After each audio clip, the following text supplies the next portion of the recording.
Hi guys, this is Forgotten Nights History. Slow stories from the hours when most of the world sleeps. Tonight, we'll drift through the streets of industrial London to meet the knocker-uppers, the people paid to wake a city that ran on whistles and timetables. We'll hear how they kept time for dockers and drivers, why their quiet taps mattered, and how their work faded when cheap alarms arrived. If this helps you rest, please subscribe for more gentle, after-dark history. The night is almost done, but London has not yet decided to be morning. Lamps burn low, their halos soft and tired, and the streets hold the kind of silence that belongs to places still breathing in their sleep. The river moves without hurry. Somewhere a cart wheel ticks over a loose cobble, and the sound travels far because there is nothing to push against it. No chatter, no market cry, no steam whistle yet. This is the hour before obligation, when the city still belongs to the people who must wake it, and among them walks a figure with a long pole and a small pouch of dried peas, listening for clocks that do not ring. The knocker-upper keeps a notebook, creased and oiled at the edges, and inside are names with little times beside them. Not whole hours, not even neat halves, but the fussy precision of a city tied to departure boards and factory start bells. 3:42, 4:10, 4:27. He knows which windows belong to men who must be at the docks before the cranes start, which panes hide a market driver who prefers 2 taps and a pause, which room on the 3rd floor is rented by a seamstress who works the day shift and will be gentle-eyed but punctual if only she is reached precisely at 5. He learned these details the honest way, one dark step at a time. Rain in the sleeves, fog in the throat, feet remembering the route when the sky offers nothing to see. He stops beneath a 2nd-floor window that looks out over a narrow lane. The glass reflects a little gaslight, and a thin shape of him, elongated by the angle, so that he seems taller than He lifts the bamboo and touches the window frame once, twice, and then waits. Waiting is part of the craft. A careless rattle would wake the wrong person. A hurried tap would be mistaken for the building settling. He keeps still until he hears the first stir, a small change in the air more than a sound, and then he taps again. Inside, a shadow moves. A man sits up, bare feet on a cold board. The knocker-upper lowers the pole and lets the night fold back around him. He is already 1 minute behind the next time marked in his book, and the route is a living thing that shrinks when he moves quickly and stretches when his care costs seconds he cannot get back. A city that depends on exact hours grows a strange tenderness for those who keep them. It is not love exactly. No one writes poems to the person who wakes them to hard labor, but it is a trust bound as tightly as any promise. The knocker-upper carries that trust across wet stones and through alleys that smell of coal smoke and river mud. He moves like a thin thread, stitching the city to its morning, binding a promised waking to a particular life. He knows, though he never says it aloud, that in the narrow measure between 2 knocks lies a day's pay for somebody else. At the corner by the lamplighter's post, fog slips between houses like slow water, and the cane becomes a long finger he can extend into it. In heavier weather he uses the PEA-SHOOTER, more often for higher floors where wood won't carry a clean note. A P against glass is a tidy sound, neither harsh nor soft, truer than knuckles, distinct from rain. It refuses to be mistaken. He angles his head and lifts the pipe, a quiet breath, a ping like a pin dropped on a tabletop, and then the stillness that follows. Some windows he must call twice. Others need only the certainty of that small, precise strike to pull a body from sleep to the edge of waking, where a person decides whether to keep the promise they made to themselves the night before. He is not alone in this work, though the dark makes it feel like solitude. He knows the other routes by absence, by windows he never touches, by a woman with a shawl and a neat bag of peas who takes the street parallel to his and will nod when their paths cross at the pump. 2 ships blinking lamps on a black sea. There are elderly men who knock in retirement, for pin money and company, and widows who keep boards of names as carefully as they kept household accounts, and constables who, in those lamplit hours, find it no sin to collect a few coins for tapping their own beats awake.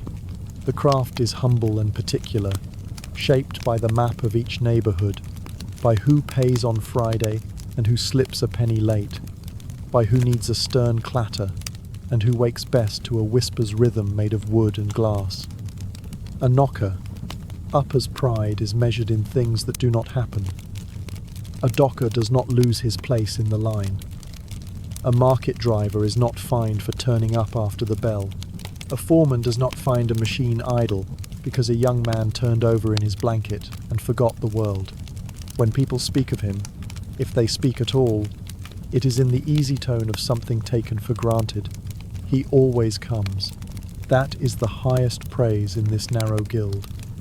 To always come is to be as reliable as sunrise in a country where fog sometimes tries to smother the day and the river keeps its own time. He could do other work, perhaps, but there is a comfort in mastering a small corner of necessity. The city is loud by day with men who believe themselves grand engines of change. The knocker, upper, is satisfied with the gentle lever he pulls on the world, tipping it toward morning one pane at a time. He keeps his roots not in chalk but in the body knees that tell him which stair will complain, shoulders that know the exact reach to the third window on Cartwright Street, lungs that feel, 3 turns early, the cold seam that opens into the river wind. This knowledge is not written down. It leaves no ledger behind except that, before the sky grows pale, a page of tiny times is crossed out, and somewhere, on discrete ledges and frames, the faintest bloom of moisture marks where breath and pea met glass. When work is thin, he adjusts. A factory closes for repairs, a shift rotation moves, a ship is late to dock, and the strike times change with it. He is a small boat tied to larger timetables, and he learns to read the pull of them, to lean when they lean. The money is not much, but regularity is its own currency enough for tea and bread, and the oil that keeps the lantern wick from coughing black smoke. He does not think often about the machines in the shop windows. Clocks have ticked inside glass cases for years, their faces bright and persuasive. People admire and pass on. A loud bell in a quiet house promises to be a better friend than it island. A bell cannot wait to see if you are truly awake. He keeps secrets without effort. He knows who drinks late but pays on time, who lines up boots by the door before sleep as if already half set toward morning, who keeps a child in the bed and needs a softer signal because the baby is not strong yet, and who sleeps through anything that does not sound like a debt collector.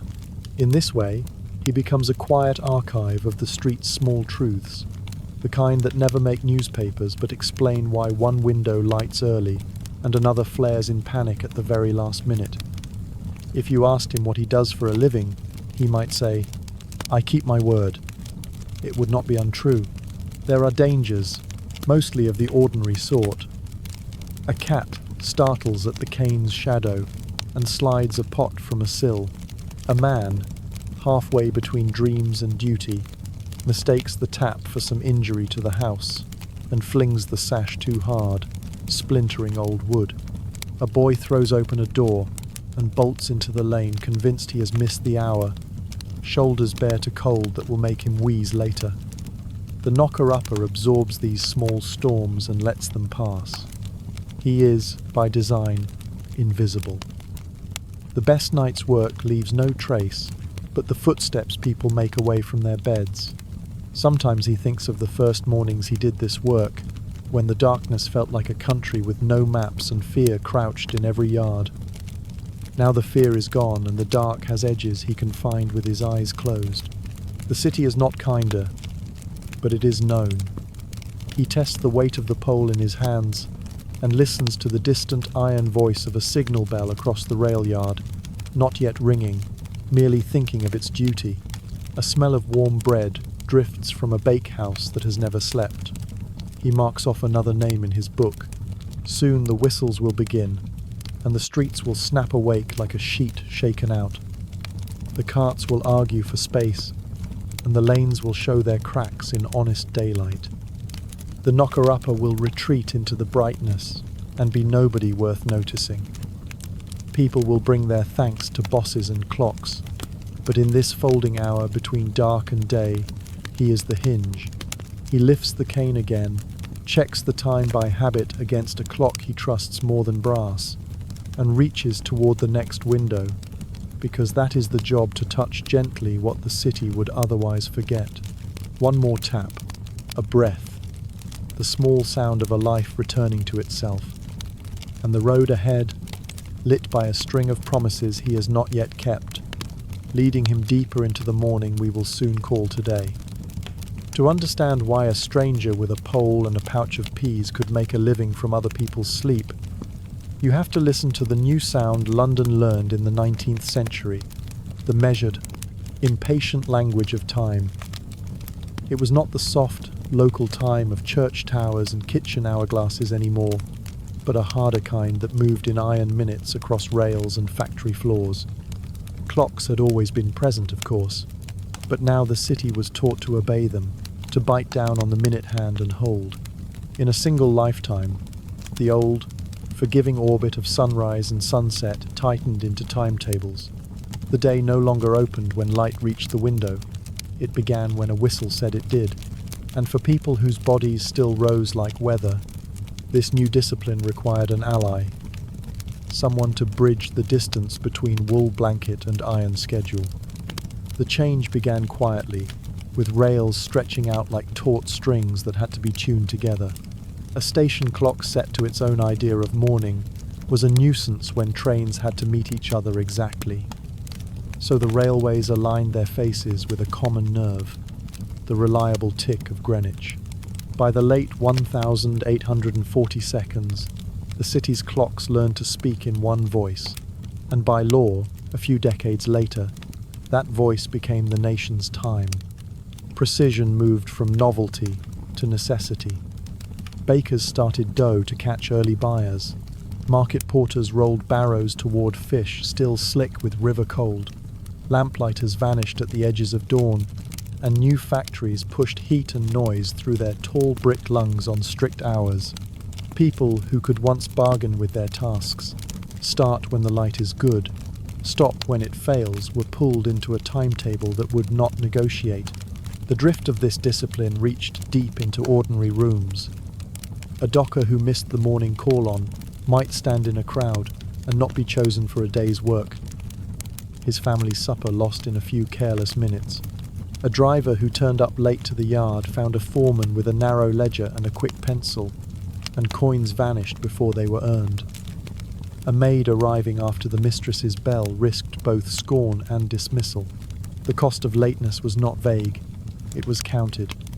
Fines for tardiness in mills and workshops could eat a week from the edges inward, and even where there were no formal penalties, there were the subtler punishments. The hardest job left for the latecomer, the dirtiest corner of the floor. The city's expectations hardened until a person's character could be read from the simple question: did they keep time? Keeping time sounds easy until you ask how a body does it. Dawn does not behave the same in December as in June. It sulks and comes grudgingly in winter, teases early in summer, asks you to reset habits twice a year. Church bells can be muffled by fog, and neighbours who promise to knock can forget, be ill, or fall asleep themselves. A rooster in a London yard is a rare and unpersuasive creature. Mechanical alarm clocks existed, but the sturdy, reliable kind that could scream a family awake cost more than a week's spare coins in many homes, and the cheaper ones were not yet trusted. A bell can ring, fail, or be set wrongly. A human being can be told, can be watched, can be paid to wait, and not trust your first mutter that you are awake until you are truly sitting up, lacing your boots in the cold. In this gap between obligation and means grew the small trade we are following tonight. The city needed waking in thousands of particular places: at a fourth-floor window above a chandler's shop, at a narrow back room behind a pub, at the corner house where a widow rented beds to two brothers from the country, and a seamstress who stitched until midnight. Each waking was its own small contract. A person who had to leave at 4:30 knew exactly how long it took to become dressed and human in the half-dark, how many minutes to cross 2 alleys and a yard to the yard gate, how long to fight the wind on open streets. They did not need a general alarm. They needed a hand on their window at 4:07, not 4 to 10, and certainly not the lazy compromise of around 4. The knocker-upper sold those precise minutes the way a baker sold loaves by weight and reliability. Consider the rooms where this bargain made the most sense. In the East End, close to docks and manufactories, families nested in houses meant for fewer souls. A single building might shelter 5 households, each with its own clock made of worries. One alarm could not serve them all without ruining the others. A tin bell that rang loud enough for the top floor would wake the baby on the second, and the night watchman sleeping on the first, who had only come off duty an hour before. A human knocker could aim the sound, lifting a pole to a pane he knew by name, tapping gently enough that the next room remained in dreams. Even the P against glass was a private signal, as distinct from thunder and cartwheels as a whispered name is from a shout in a marketplace. The new employers of time, the railways, factories, markets, had little interest in the pains of getting out of bed. Their obligation began at the gate. Between the gate and the bed stretched streets that were often unkind, winter stones that held cold like iron, fog that could thicken until even familiar corners felt misplaced, rain that slipped beneath collars, a darkness that belonged to cats and night soil men, and the last drinkers swooning against walls. It is easy, in warm hindsight, to tell a man to rise at 4 and be steady. It is harder to climb into those hours with him and feel how elastic sleep can become when the mind throws up excuses like blankets. The knocker, upper's craft, understood the weakness of mornings and compensated for it with something stronger than noise. A promise made the night before, paid for, written on a card or a slate, agreed upon between adults. A bell demands, a person insists kindly. There was also a moral weather that favoured the trade. Punctuality became a virtue, praised from pulpits and printed in small manuals of conduct. Time thrift was spoken of as though it were cash to be saved or squandered. Lateness wore the odour of sin, or at least of weakness. Employers loved this talk because it pushed the burden downhill, dressing company needs in the language of character. But workers are clever, and they understood that if a virtue could be bought for a few pence, it was a good bargain. Hiring a knocker-upper turned punctuality from an inward struggle into an outward service, like paying a washerwoman rather than standing at the tub yourself. The city's new morality of time, in this way, quietly employed the poor to make the poor more employable. The knocker-upper learned the city's pulses by walking them long enough to feel when and where they beat fastest. Before dawn, the fish markets twitched with movement, ice carts whispered, hooves clicked. Barrow boys shuffled and cleared their throats in the cold. Closer to the factories, the air smelled of coal even when the fires slept, a ghost of yesterday's burn. The routes traced the needs of these places. Mondays were heavy for men who had drunk away Sunday's rest and needed firmer tapping. Winter demanded more time for boots and layers. On payday weeks, some names required an extra knock because coins in pockets make beds briefly warmer. None of this could be written into a mechanical schedule. It lived in the knocker's feet and kept the trade from being a mere sequence of taps. He was not selling a noise. He was selling attention. Inside the rooms he woke, the arithmetic was simple and profound. A woman laying out slices of bread for children who would be still asleep when she left. A man checking the same pocket 3 times for a work chit. A girl wrapping her fingers in cloth to keep them from splitting in the winter wash house. They were not the masters of their hours anymore. The city counted those for them. but they could be the masters of their mornings if someone reliable met them at the edge of sleep and gave them a push that was gentle and irrevocable. The door that slammed behind them might belong to a landlord who cared for nothing but rent, yet the tap at their window came from a neighbour, from a person who, for a small fee, took their day as seriously as they did. In all this, the knocker-upper acted as a quiet repair to the city's contradictions. London asked its poor to be as precise as the clocks in gentlemen's clubs, but denied them the tools to be so. The knocker slipped in as an instrument that could be afforded a few coppers a week, and that respected the geometry of crowded living. In streets where the wrong sound could wake the wrong lives, he found the right sound at the right pane. He made a delicate engineering out of wood, glass and breath. If you measure his contribution in minutes, it seems small. If you measure it in dinners earned and fines avoided, it grows substantial. And if you measure it in the comfort of knowing that someone will come when they say they will, even in enemy hours, then it is as large as trust itself. Later, cheaper clocks would flood shop windows and promise freedom from dependence on strangers. That future is close, even now, ticking faintly in the background of this story. But in the period we have entered together, the marriage of industrial time and fragile human bodies still needed intermediaries.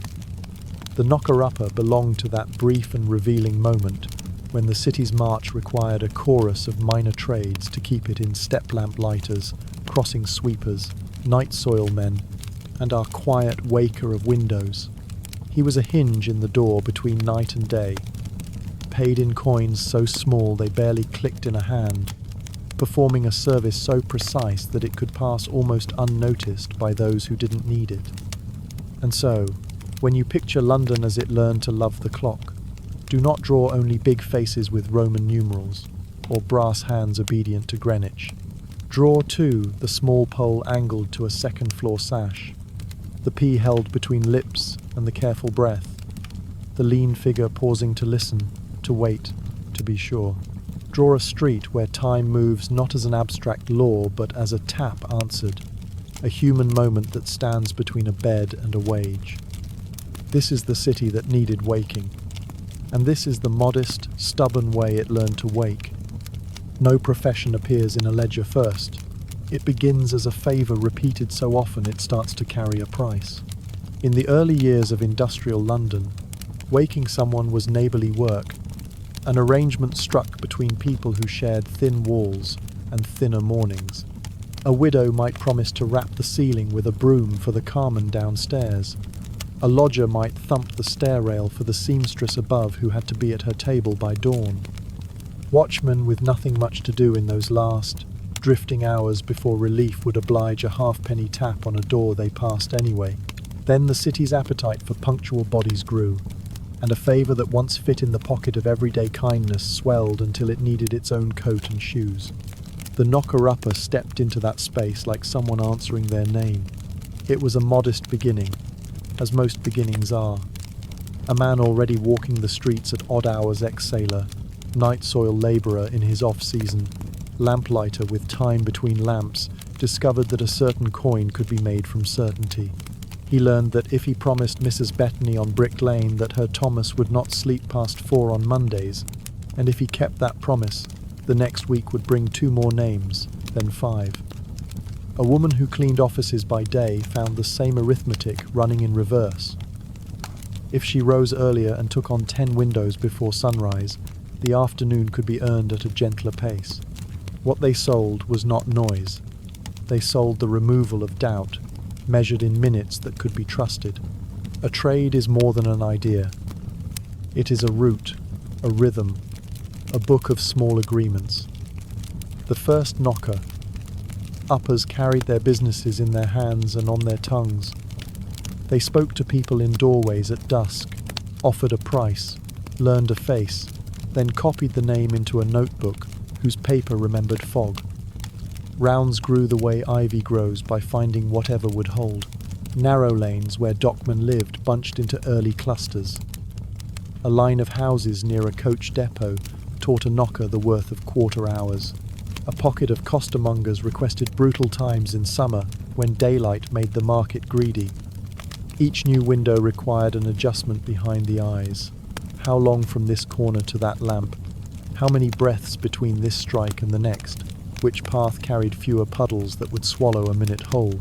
With repetition comes craft, and with craft come rules, not written anywhere but enforced by noses for offence. A tap must be crisp enough to separate itself from wind and rain, but not so insistent that it becomes a knock anyone could hear. A pea against glass is not fired like a boy's mischief. It is delivered with a breath that rises to a note and stops clean, a private punctuation. A client must not be left until there is proof of waking. The shadow moving, the blind turned, the cough and mutter that means the body has arrived at itself. If a man claimed he was awake, and later swore he never heard the signal, the knocker had to stand steadier than complaint and offer his reputation. "Ask number 14, he could say. "She heard me. She always hears me." In a neighbourhood where gossip ran faster than trams, reputations were worth more than printed cards. There were printed cards too, eventually small tickets with hours on them, slipped beneath doors or pressed into palms after church. Some were no more than words: knocking done, most punctual. Inquire at. Others bore simple symbols for the illiterate: a crescent moon, a cock crowing, a long pole drawn like a staff of office. The trade did not ask clients to spell. It asked them to commit to a time and pay the agreed coins on the agreed day. Saturday nights grew heavy with collections, the clink of pence handed across thresholds that already smelled of stewing dinners and soap. Those who could not pay sometimes paid with things: a loaf, a shawl mended, a promise to mind a child for an hour next week if the knocker needed it. Money was better, but community had its own currency, and the trade learned to count both. Where there is steadiness, there is imitation, and with imitation comes territory. Two knockers who mapped the same lane could turn courtesy into a cold wind, so unwritten boundaries hardened. "From the pump to the second turning is mine," an older man might say, and the newer one would tip his cap and carry his pole to the next street. Disputes were decided in daylight, when men could afford the pretense of indifference. The wise avoided rivals altogether and looked for holes in the city's fabric. A new row of cottages thrown up near the rail yard, a cluster of lodgings where Irish labourers had arrived to chase work, a wharf whose bell had recently changed its hour and thrown off a dozen families' mornings. The first to knock there with a good manner and no hurry could sew his presence into the neighbourhood so tightly that no one thought to undo it. Because the work leaned on trust, certain kinds of people found it more available than other trades. Widows with children could keep a round that ended in time to prepare them for school. Men who had lost strength for heavy labour could carry a pole farther than they could carry a sack. Constables walking their beats learned a quiet way to double their pay packets. Their uniform helped the craft, lending an official air to what was otherwise entirely private. There were girls of 16 or 17 who knocked a few windows before day work to keep a mother in tea, and old sailors who had learned time from bells and grew fussy with minutes on land. The trade did not require a workshop or a guild. It required feet, a good ear, the capacity to learn streets like skin, and a willingness to be invisible at the very moment your service mattered most. At first, clients found knockers through whispers, then through habits. A man seen in the same lane at 4 in the morning 3 days in a row must be doing more than wandering. A question to a neighbour brought a name. A coin handed out a window brought a first trial. Often there was a test week. "Let us see how you do, sir. 4:10. And mind you wait." If the knocker's tap came late even once, the week ended short and the name was erased from his book with a small, embarrassed scratch. But if he proved himself, if the man's boots touched the floor at exactly the time promised, if the girl on the third landing did not lose her morning place at the yard, Tap the book gathered those names and kept them like seeds. The city itself encouraged this knitting together of punctuality and person. fog demanded more than an alarm clock. It demanded a human who recognized your pain in a world that had been reduced to wet wool. Snow muffled bells and made early footsteps a hazard. A knocker knew to leave 5 extra minutes for the family with children who shared shoes, because small delays multiply in cold. In summer, when the sun rose indecently early and nights shrank to trays of warm air, a mechanical ringer could be a bully. A person, even a paid one, possessed gentler judgment. He could knock a little softer for the house with the new baby. She could give a second tap without malice to a man who had limped home late from overtime. There was kindness in the craft, not because clients bought it, but because the work functioned best when it was human. If there was glamour, it was the smallest kind. The kind that comes from knowing the map of a morning better than anyone else alive. A knocker-upper could tell you which corner of Whitechapel Road felt the first sweep of river wind at 4:30, which bakery's chimney lied about its fires and always smoked late, which lodging house kept a silent cat that judged the hour as keenly as any clock. These details served no purpose but the keeping of promises, yet they conferred the quiet authority of mastery. In a century that adored large machines and loud declarations about progress, there is something stubbornly beautiful about a person whose instrument was a stick, a pipe, and an ear tuned to the difference between a sleeping house and one that was learning to stir. As the trade thickened, it began to throw shadows that looked like custom. Some households set a small slate near the door where a time could be chalked if it changed. Others kept to a rhythm so strict that the knocker could have tapped their pain with his eyes closed, as he often did in fog. There were tiny superstitions: 3 light taps before a journey, 2 and a pause for every day. Never strike the same spot on glass 2 mornings running. Never call a man by name if he had asked for a window tap names travelled and could wake the wrong guilt. Whether these rules had power hardly mattered. They gave the work bones and made it feel less like an accident of economics and more like a thing properly made. By the time a census taker or a curious journalist began to write down the word knocker up, the trade already had decades inside it, hidden in the footsteps of people who had not thought to name themselves. To list a profession is to fix it in the amber of ink, but ink is always late to the living. The real birth was earlier in the first moment. Someone said, "If you come tomorrow and do as you say, I will pay you." And the other answered, "I will." Between those 2 sentences, a city grew a new hinge. The door between sleep and wage swung on it millions of times, until later inventions learned to do the job crudely and cheaply, and the hinge, beautiful because it was made of attention, was lifted out and put aside. Standing in this part of the story, with the fog soft against your face and a notebook in your pocket, you can feel the trade harden from favour into fact. The round is a route now, the pole is an instrument, the pouch of peas is a kit. The people you wake know you by your tread, and they pay for the privilege of your care. It is a small business in a city of terrible hungers. It is also a mercy disguised as a service. Out here, where morning is a negotiation every single day, the knocker, upper's knock, is the signature on a contract that regret cannot erase. The minute promised becomes the minute delivered, and from that minute, a life boots, coat, door latch, breath in the cold begins again. A trade that promises minutes must own the instruments that can find them in the dark, and the first among these is the pole. It is not a cudgel or a staff, not heavy enough to make the wrist slow. It is a length of cane or bamboo, light and springy, long enough to reach the 2nd and 3rd floors where rent is cheap and sleep is deep. Run your hand along it and you feel a story of small adjustments. A leather ring stitched near the grip to keep the palm from slipping in rain.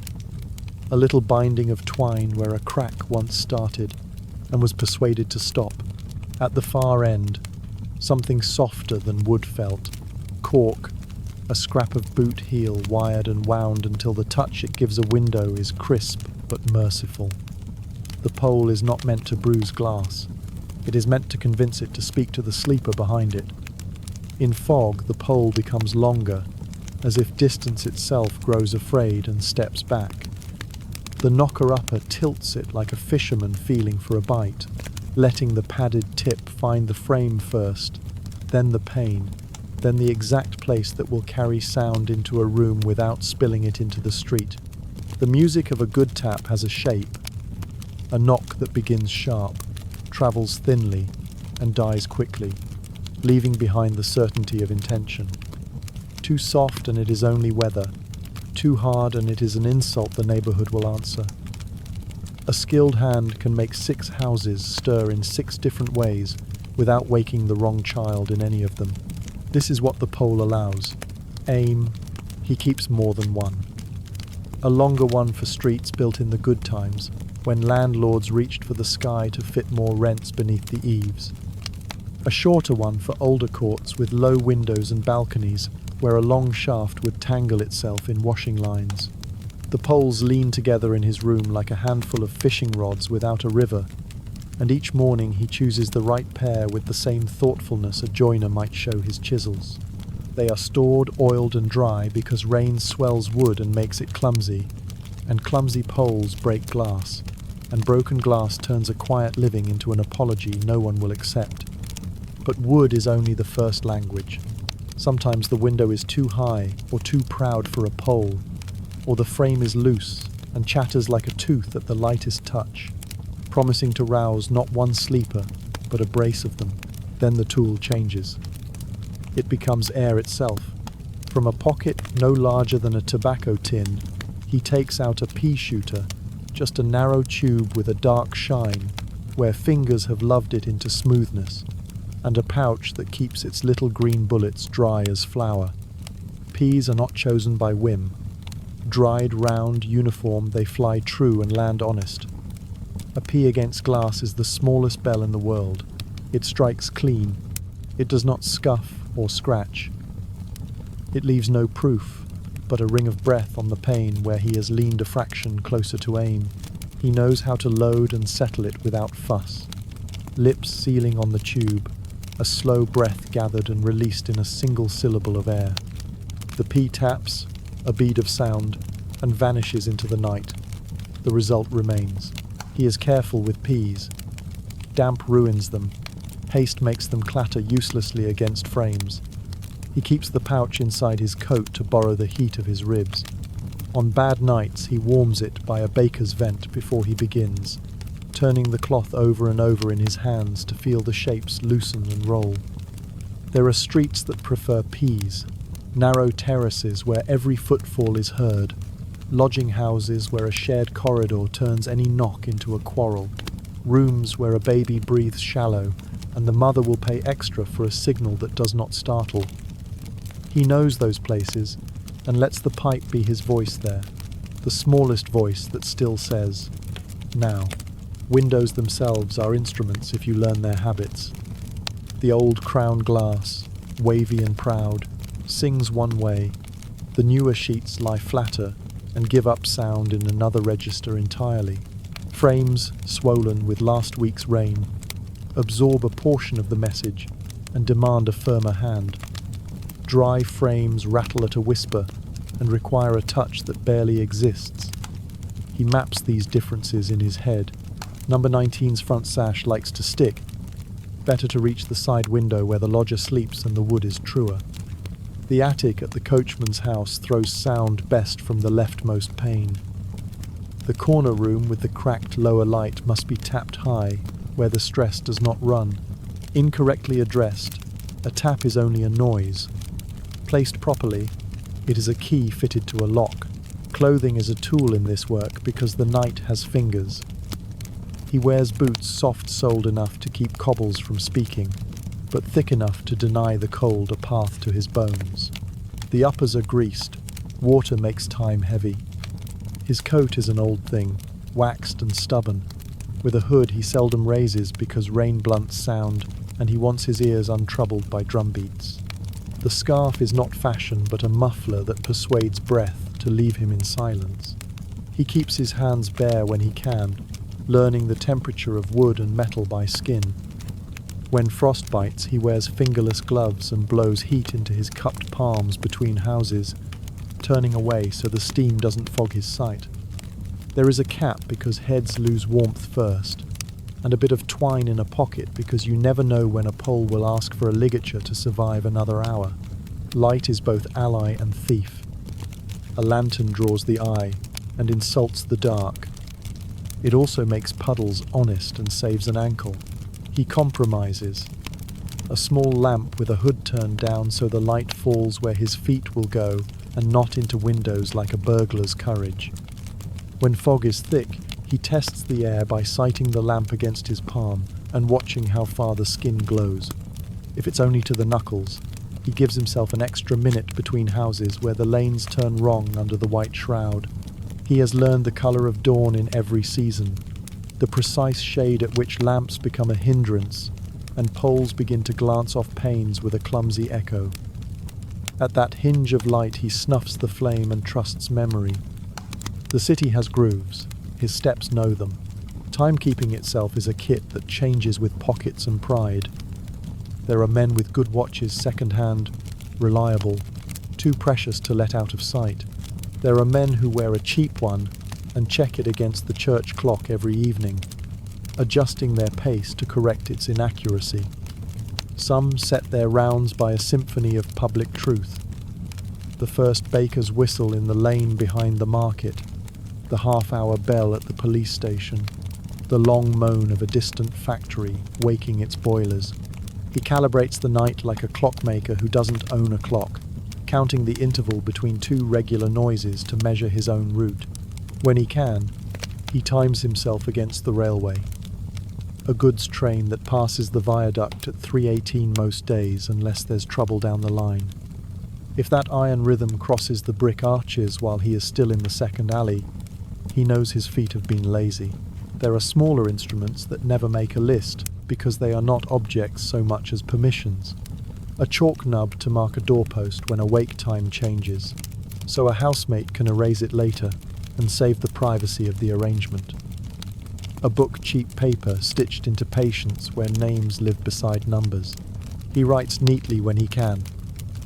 It forces the mind to attend. Beside a very early time he might draw a dot, a private sign meaning knock louder, or don't leave until you see the blind move. Now and then there is a slate kept by a client near the door, and he touches it gently so he will feel the new hour written there without needing to see. In snow he writes in snow. In rain he keeps change in his mouth because wet fingers fumble coins and dignity is lost too easily between a palm and a pocket. His body is among the finest tools he owns, tuned by practice. Ears sort sounds into helpful and irrelevant. The gutter's thin rill is nothing. A board creaking inside a house is something. A cough below his window is confirmation. A far-off cart is a promise of competition for space when day comes in. Knees remember which curbstones sit higher. Hips measure which turns steal seconds. Breath becomes a metronome, not because he counts it, but because the body will settle into a pace that keeps the lungs from scolding. Fatigue is a liar. It tells him to knock impatiently and walk fast, which breeds mistakes. Craft argues back. Walk evenly, knock accurately, and you will arrive sooner than the man who hurries and must apologize. The city supplies its own implements without being asked.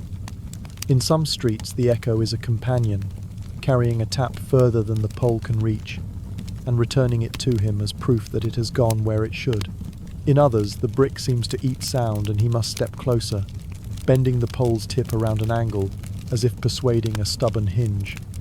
Wind is a bully that can steal a pea mid-flight or lean against the lamp until the flame gutters, and he answers with angle and shelter. Stand in the lee of a doorway, let the wind spend itself on the wall, shoot from that little pocket of stillness. Rain tries to turn the world into one big instrument that plays the same muddled note. On those nights he uses the frame more than the glass, trusting wood to carry the message more cleanly than water-slick panes. None of these things, the poles, the peas, the lamp, the book would matter if he did not carry the one tool that makes them honest. Waiting. Tap, then wait. Fire the P, then wait. Lean into the dark and listen for the thin thread of response that the untrained ear wouldn't know how to hear. A shift of weight, a whisper of blanket, the quick, resigned exhale that is not sleep and not yet speech. A bell cannot wait, it simply repeats. A person can give you the mercy of a pause, and then the second signal, confirming that the first was heard and the promise kept. The craft lives in that pause. You cannot buy it from a shop window. You practice it on cold mornings until impatience itself gets tired and leaves you alone. There are warnings in the kit too. He carries, somewhere inside his caution, the knowledge of what breaks a trade. A pane cracked in anger, a door pounded instead of tapped, a child shocked awake so hard that the mother closes her purse against him forever. His tools are precise because his reputation is held together with threads. Enough pulls in the wrong direction, and it will empty into his hands. So he oils the poles, guards the peas, cleans the lamp's glass, tenders the book like a priest tenders a register.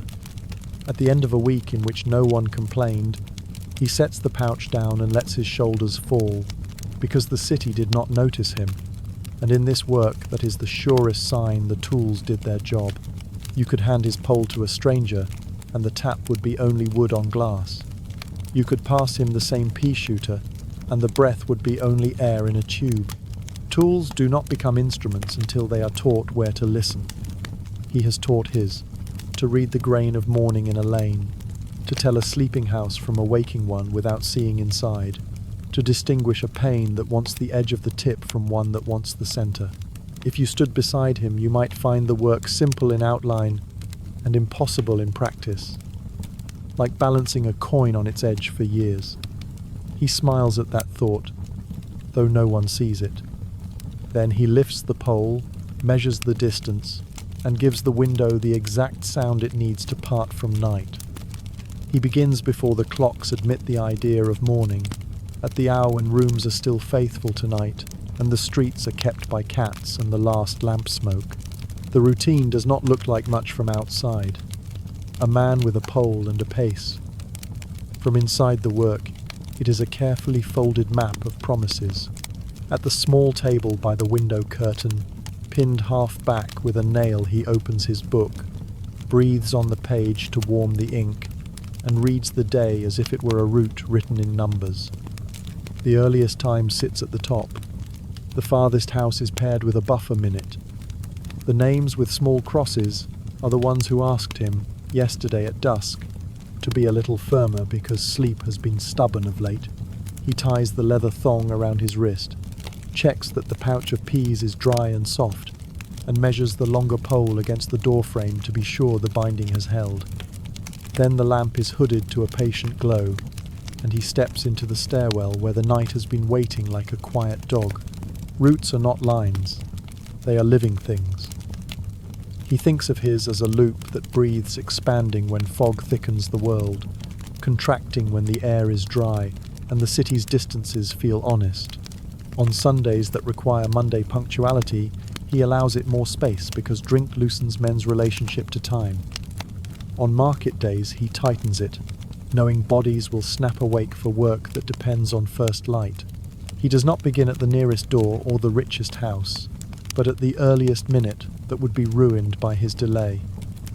This is the first law of the route: honor time before geography. The second is a reply to the first: bend geography until it seems you have honored both. On a clean night cold, with stars like hard seeds, the route clicks neatly. He leaves his building, turns right past the pump, threads the narrow court that smells of pickled fish, and arrives beneath the window that belongs to a man who sells newspapers at dawn and has the temperament of a bell. Tap. Wait. The shadow sits up, touches hair, pulls the blind 2 inches, a signal they agreed on in summer. Book out, pencil down, a mark like a small spine beside the name. Then onto the widow with the 3rd floor room who works the early wash house. Her window is high, and the frame moans if treated like a door, so he gives it the center of the pole's padded tip. 2 light touches, with a pause between like a heartbeat. He does not leave until he hears her cough. It is a dry little sound he could recognize among 100 coughs, and he does recognize it because the work has taught him to know people by the noises they make before they are people again. The round builds its own speed. The first 10 houses are early names.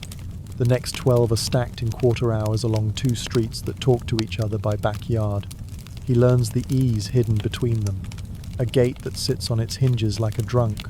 A low wall that will take a cautious heel if the boots are dry. He does not jump walls.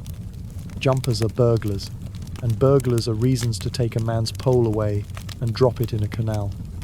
But there are efficiencies that do not insult the law, and he keeps them in his body's atlas. When a window is dark and offers no hint of life, he does not guess. He taps again, and then he waits. Waiting is the cost of accuracy. It is also how reputation is kept. If he were to scatter noise and hope, the street would cure him of clients, the way a river cures a stain. Weather is not an inconvenience. It is a collaborator with strong opinions. Fog makes his roots swell like bread under a cloth. The lamp becomes a small moon, with a halo that warns him how little of the world he is allowed to see. He shortens his stride, because haste is a fool's courage when edges vanish. He adds a minute here, half a minute there, until the loop can breathe the thicker air without bursting. On those nights he speaks more often in peas than in wood. A tap can disappear into a blanket of damp. A pea on glass has a virtue fog cannot swallow. If the pouch has taken on night's wetness, he steals heat from the baker's wall and turns the cloth with his fingers until the peas feel forgiving again. Frost gives him the opposite problem. Sound travels like a sharp knife. The pole becomes dangerous in tight courts where the wrong pane might wake at the same note. He moves further under the sash, angles his blows, and lets glass sing into one room instead of the whole house. Snow is the strangest teacher. It pads the city in a quiet that cancels some noises and magnifies others. A door latch, a boot's admission that it has found the step, the sweet betrayal of a laugh in a room where someone thought themselves alone with morning. In snow he is kinder with volume and less forgiving with time because cold turns minutes brittle and work starts harder. Some nights the route resists him. A lane is closed with a cart overturned, its wheels borrowed for a repair. A drunk has thrown up on the only dry stones in front of a house he must cross. A pair of stray dogs have decided a doorway is theirs, and tell him so in the conversational barks of the offended. He refuses to be rude to dogs. Rudeness steals seconds later as surely as it wins them now. He finds another approach, and because he has walked these streets in every season, there is always another approach. If not by the front, then by the side. If not at the big pane that vibrates wrong in a wind, then at the small one set back by the drainpipe. If the drainpipe is loose and rings like a toy soldier's drum when touched, then he will aim at the wood sound, travels true in old timber that knows its work. He keeps a small reserve in his pocket of minutes no one has paid for. They are his insurance against the city's poor jokes. The reserve is won by precision earlier on, by not wasting time on reassurances that are part vanity and part fear. When the routine is young, he used to stroke his reputation by peering too long at rooms that had already answered. Now he listens once, hears the chair leg scrape, the whisper of feet, and leaves the rest to adulthood. Trusting proof is how he saves the minutes he will need when a house proves trickier than it was yesterday. Roots are not brave, they are prepared. At the halfway mark, he stands beneath the viaduct. A goods train, on good nights, will cross at a time he knows. He checks the lamp wick, but only for the pleasure of doing something he can control, and then looks up into the iron dark and waits for the world to admit whether he has been fast or late. It is not a judgment, it is a calibration. The train passes when it should, or a little early, or too long delayed. He adjusts his inward clock so his boots do not argue with the truth. In dense cities, where every face of a building shows to a different street, time splinters and becomes provincial. The viaduct belongs to a larger country. He likes that about it. He almost never speaks on his round. A word would tear the fabric of the hour he is paid to keep. Once in a while, a client, cheerful against sense, will raise a sash and try to thank him into a conversation. He gives a nod, no more, and the most he will say is, "Good," or "You have it." He hoards voice for the very rare instance when a window must be called by name for the agreed reason. A journey, a test, a sickness that needs a loud mercy. In such a case, he will say the name once, shaped like a question. If the name returns as an answer, he does not repeat himself. Repetition is for bells. He is not a bell. His discretion is part of what people pay for. They outsource not only their waking, but the modesty around it.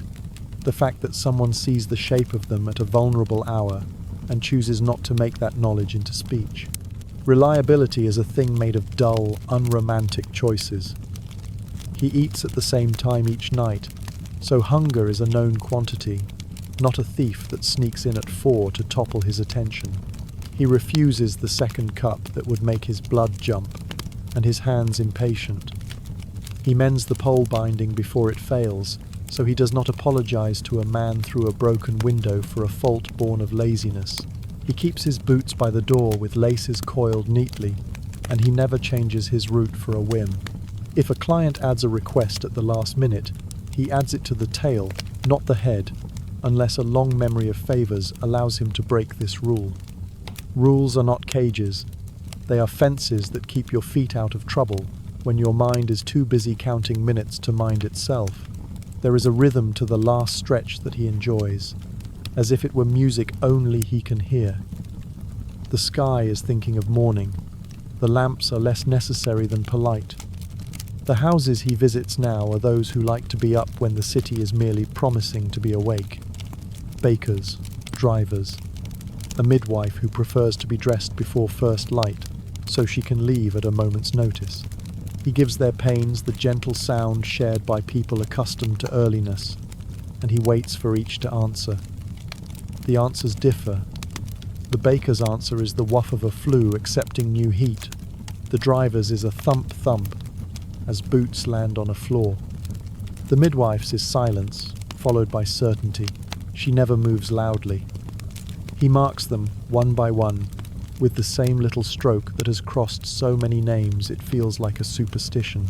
Sometimes he looks back along a street and sees the proof of his presence as a ripple of light. Here a candle blooms, there a curtain glows, there a door opens to release a breath of steam. He does not take pride in it the way a painter might take pride in a wall of portraits. Pride invites the kind of inattention that loses coins. He accepts the sight as confirmation that the city is becoming itself again, and that he has not failed it on this day that is not yet a day. He thinks of the one name he will not mark a small cross by a late time, a man who asked not to be called again because a clock bought on hire purchase is coming tomorrow. He is not offended. He knows how stories of trades end. He also knows that a bell is only as honest as the hand that set it and the will that answers it. He finishes where he began, at his table. The lamp is turned down. The room holds a thin smell of oil. He empties the pouch of peas onto a plate and picks out the ones that have flattened themselves against glass and now fly crooked. Those become soup, so nothing is wasted. He winds the binding on the pole's tip if it shows a fresh baldness. Fingers clever with twine. Last of all, he opens the book and reads the route backward, seeing it as a string of moments that survived the night. There is satisfaction in the neatness of it. The names turn to strokes. The blank lines kept blank because no one asked for a time he could not give. He thinks of the people on the other ends of those strokes, pulling on coats, lighting fires, stepping into shoes still cold from the day before. His business with them is concluded until dusk. He keeps nothing of them but the obligation to return when he has said he will. When the whistles begin and voices start to rise from stone, his round has dissolved into the general noise. He is as unremarkable as a crack in a pavement. That is the point. The work is to glide through the hour in which he matters and leave it without a seam for anyone to trip over. If he is remembered at all, it is in the small, private relief of someone who woke on time and did not lose the day to the laxness that hides in warm sheets. He snuffs the lamp, slips the book under the tin of tea, and lets his shoulders fall into the chair as a kind of farewell to the night. The root has lived and will live again. Tomorrow it will be the same creature, but not the same mood, and he will bend to it once more until it yields the morning the city thinks it summons by whistle, but in truth still hires, for now, from the hands of a person who knows the way. In the East End, there was a woman whose name travelled further than her footsteps ever did, because her work fit the city like a key. She wore a plain coat, the colour of damp brick, and carried her trade in two small things: a tube no longer than her forearm, and a pouch that made no sound when it moved. She walked the same lanes you and I would hurry through without a glance, and because she walked them at hours when most of London was only a weight on its own pillow, very few saw the geometry she drew from door to door. But they felt it. Those she woke, they felt the certainty arrive like a fingertip against glass. A precise point touched in the dark that said, in a voice small and undeniable, now. Her name was Mary Smith. It is a simple name, heavy with the ordinariness that equals millions of lives. Yet it hangs in this story like a lamp, because a photographer once caught her doing the thing we are trying to see. In that picture, she is a thin figure with a hat and a bag, the tube to her mouth like a quiet trumpet that plays only one note. Behind the glass of a second-floor window, someone's morning is being written. The photograph fixed her forever. In that minute the breath gathered, the pea about to fly, the trust enacted without ceremony. It was taken in the early 1930 seconds, when the trade had already outlived many who snorted at it. The camera made proof of what the streets already knew, that a woman with a pea-shooter could wake a city more gently than any bell. Mary's lane was not fame. It was usefulness. Her book of names was a ledger of small salvations. A man who skinned the river's coal to get to Billingsgate before the best fish went. A girl who cleaned offices that would never learn her face and needed to be at her pail before clerks dirtied their first ink. A driver who hated bells because they made his daughter startle and cough. Mary sold certainty by the minute and delivered it by the breath. A pea against glass is an unimpressive thing if you measure it by volume. If you measure it by what begins after it boots, belt, door latch, bread, you come close to the size of her influence. It would be easy to picture her as a curiosity, a figure from a cartoon framed in a before alarms museum case. But she was not a novelty to the people who counted on her. She was a solution. For pennies a week, families purchased a kindness that fit the crowded math of their rooms. A sound aimed at one window and no other. The difference between a neighbour who kept dreaming and a neighbour who kept his job. Mary understood that this was what she was selling, not a noise but a boundary. She never struck the glass like a threat. She wrote on it as lightly as one writes a name on mist, with a fingertip enough to declare a presence, not enough to claim a place. There are mornings in her life we can draw with some confidence. The bag warmed in a coat so the peas flew straight.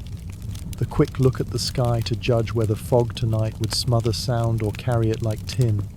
The habit of waiting after the first tap because a promise is not fulfilled when the noise is made, only when it is answered. She must have kept her own hours with a plain watch or a practiced ear, calibrating herself against truths larger than any street rail sounds, factory breaths, the bells that rang for those who could afford to ignore them, and the bells that rang for those who could not. The skill was not in the tool. It was in the timing, in the patience that gave the second signal only when the first had truly worked its small spell. People talk about her now because a camera noticed. The image travels easily. the woman, the tube, the expression of someone whose attention is entirely occupied by a tiny task that matters. Photographs are fond of such minds. They collapse an entire craft into a single moment and ask us to imagine the rest. We oblige. We tell ourselves, standing in front of the picture, that she must have been kind because the P is kinder than a knock, that she must have been exact because anyone who works in minutes cannot be otherwise. Perhaps we are right, but what the photograph cannot give us is the knowledge of her voice, quiet, one imagines, or the feel of her decision when a house failed to stir, whether she tapped twice more or thrice, or whether she used the wood of the frame like the edge of a bell. It cannot tell us how she handled the morning after a client accused her of tardiness when the real culprit was drink.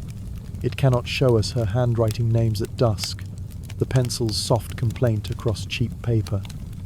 It leaves us with one note and asks us to hear the whole song. Mary did not work alone in the world. Her trade had a chorus. Men with poles, widows with shawls, constables collecting a few extra coins along their patrols, all of them learning the secret topography of early hours. But within that chorus, she sat close to the melody. Partly this was because the pea-shooter made a better story than bamboo. It is neater, more curious, better suited to a picture. Partly it was because she was a woman shaping a city's morning with a tool that looked like nothing more than a child's toy, and that reversal pleases the mind. Mostly, though, it was because she kept at it long after some declared the work anachronistic. If you can still sell minutes when shops are filling with clocks, either your clients are sentimental or your service is doing something a clock cannot do. The East End is not famous for sentiment that costs money. In time, her daughter took up the work. It is one of those inheritances that makes perfect sense if you understand what is being handed over. Not a franchise, not a territory, not a moneymaker poised to double it, was a relationship with the morning and with the people who hired it. Mothers and daughters pass down many quiet expertises. The city forgets to honor. The way to fix a window latch with twine and a pin. The trick of drying boots with rolled paper so leather doesn't sob the next day. The judgment required to wake a tired body without making it hate you. This was one of them. Molly Moore walked her mother's streets and breathed into the tube. The same instruction now near the same panes, into a decade that had more clocks in it than the last, and yet still needed what a person could insist upon. Some name her one of the last to do the job for pay. And you can hear in that claim a mixture of pride and elegy, the sound a trade makes when it knows it has become a story. If you think of Mary and Molly together, two figures in the same lanes across years, you can feel a thread running between generations that is not sentiment but practice. The map of where sound travels honest. The list of windows that require 3 light taps because the glass is brittle. The customers who change their times in winter because the river winds slow people. The handful of faces who will never pay on Friday but are always good on Saturday because wages wander in their house like cats. The book of names changes, but the attention remains. What is being tended is not only a client list, it is the social fabric at an hour when it is thinnest. If you wake a man enough mornings and he keeps his job enough months, you will be invited, once, to step through a door at midday, and inside you will see the child you have never heard breathing. Scroll a penny across a table like the sun moving, and you will remember that a small sound against glass helps buy bread. Mary's fame modest, local never made her rich. It did something more interesting. It made her visible for a moment in a city that prefers its useful people invisible. She stands in that photograph and, without any change in her work, becomes emblematic. "Look," says the caption the world writes without asking, "at this charming little relic." But the charm is ours, not hers. She is not a relic in the picture. She is working. Her breath is on the pane you cannot see, and someone inside is deciding whether to obey the agreement they made yesterday when the world felt easier. If they obey, it will be partly because Mary was there, and partly because of something in them that knows it is time. That partnership between the paid insistence and the private will is what allowed the trade to exist for so long. A bell can shout, a person can negotiate. There is a temptation, telling her story, to hurry to the end, to say that clocks finally grew cheap and loud, and the market called the experiment of human waking unnecessary. The temptation is real and true. It happened. But lingering here with Mary allows us to notice the details we lose when we explain too quickly. The way a pea can speak, where a knock would offend. The way a window pane, by its tiny music, reveals the exact moment a sleeper becomes a riser. The way a street heard the difference between her foot and others, and how that difference soothed instead of frightened. The way a city that was learning to love machines still required a person to close the distance between an obligation on paper and a body in a bed. When you measure the usefulness of a human being, you must sometimes use instruments finer than profit. Imagine her last rounds. The photograph is a memory now, pinned in a shop window or a newspaper clipping, and children point with a not quite mocking delight. That's the pea woman. The men at the corner have new alarm clocks, bought on installments, their tick-tick a pet sound on the mantelpiece. Some houses still hire her, because habit is a friend and trust is not so easily replaced by brass. She taps and waits. She taps and waits. She walks past two panes that no longer need her, and feels only a small, wry ache, like the feeling in a hand that has learned to let go of a tool between seasons. She reaches a third window, and knows, by the way, the glass carries her message that the person inside is alone and will rise heavier than usual. She lingers an extra second, a courtesy that costs nothing and earns nothing and is the finest kind of wealth. In the ledger of inventions, her name is a footnote, and that is fair. She did not invent the tube or the pea or the morning. She perfected a conversation with them. When we remember her, as we are doing now, we should do it without condescension. Not as an emblem of quaintness, but as a specialist whose instrument was attention. The city hired that instrument because for a while no device could match it in delicacy. And even when the devices came and shouted triumphantly from mantelpieces, some people still preferred the small sound at the window, the human insistence that waited for an answer. If you stand in front of her photograph long enough, you can almost hear it. Not a knock, not a call, not a command, just a soft syllable of contact, the pea's crisp kiss, and then the pause in which the day agrees to begin. If you trace the knocker, upper's route onto a map, and then turn the city transparent, you will see why his minutes mattered. Beneath his taps ran a second London that began while the first still slept. It was a city of river breath and horse steam, of crates and cords and ledgers opened by hands not yet warm. The people he woke were the first gears in the day's machine, and if those gears did not catch, nothing else would mesh cleanly. A bell might rattle a house. He aimed at the lives that kept the house standing. Take the docks. The river was a timetable written in water tides, arguing with schedules, fog-writing postponements the foreman did not accept. Casual labour waited at iron gates for the call-on. A sifting that rewarded the early with work, and sent the late home with explanations that did not feed anybody. A man who slept 7 minutes too long might watch a foreman's finger slide past him onto another shoulder and feel a day fall through his pocket, as if it had been cut open. The knocker-upper knew which windows held those 7-minute fates. He knew the pain belonging to the man who could not afford to lose weight to worry. He tapped and waited until a shape moved, until a match struck and a hat found a head. He could not guarantee the foreman's favour, but he could deliver a body to the gate before it closed like a mouth. Follow his feet inland, and you meet the markets before they have names in daylight. Billingsgate was not rhetoric at that hour. It was wet early air, and fish scales glittering like coins no one would accept. Men in rough aprons shouldered boxes that leaked the river back onto the stone. Women with baskets learned to place their balance on a hip that would not lie to them. Trade at that edge of morning was a matter of being first. First to shout the price, first to take the freshest, first to roll away before the crowd pressed the lanes to a crawl. The knocker's pee against glass was not a luxury here. It was an investment as sensible as a good knife. He made sure the seller of sprats untied his tarred string at a time when the best buyer liked to arrive. He pulled the eelman from sleep at the minute when the big fishmonger's boy started down the lane with a thumb already measuring his master's mood.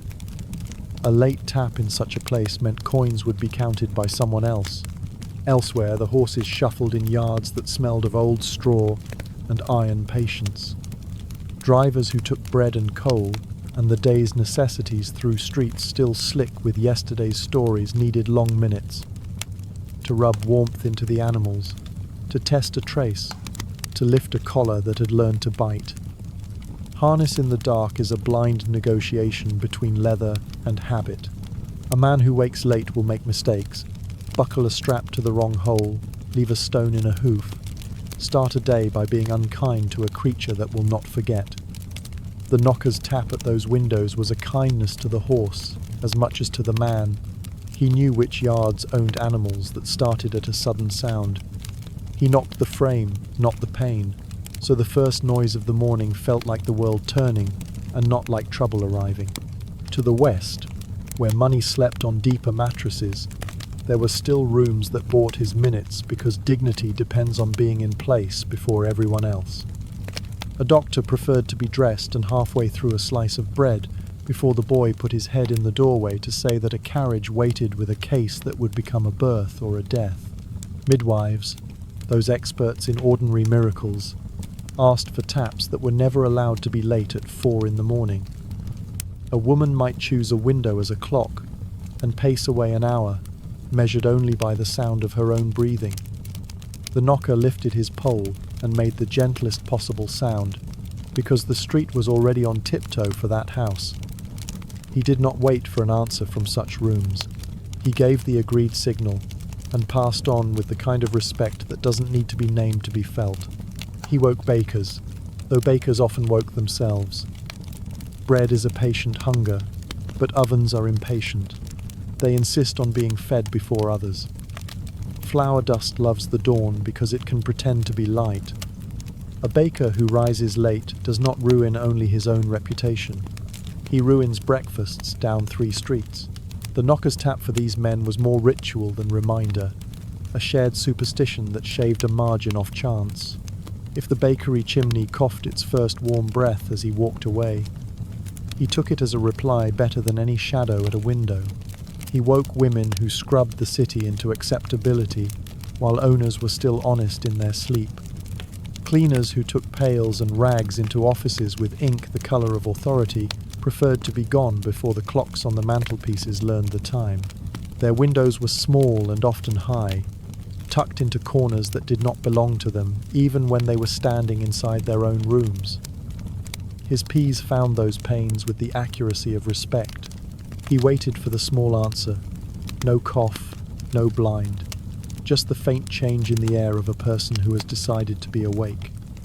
There were costermongers who bought the morning's luck at Covent Garden and tried to ride it to dusk on barrows with one obstinate wheel. A man with a good patter needs sleep as much as anyone, but not at the price of missing the best fruit. These were the clients who asked for 2 taps, and then a silence that felt like a dare. He gave them the dare, and left them to their vanity, which is sometimes the only harness that will pull a person out of bed. He woke policemen who had bargained with him for the awkward arrangement of knocking on their own beat. A constable could carry 2 duties without insulting either, if he learned the art of seeming merely present while doing something else.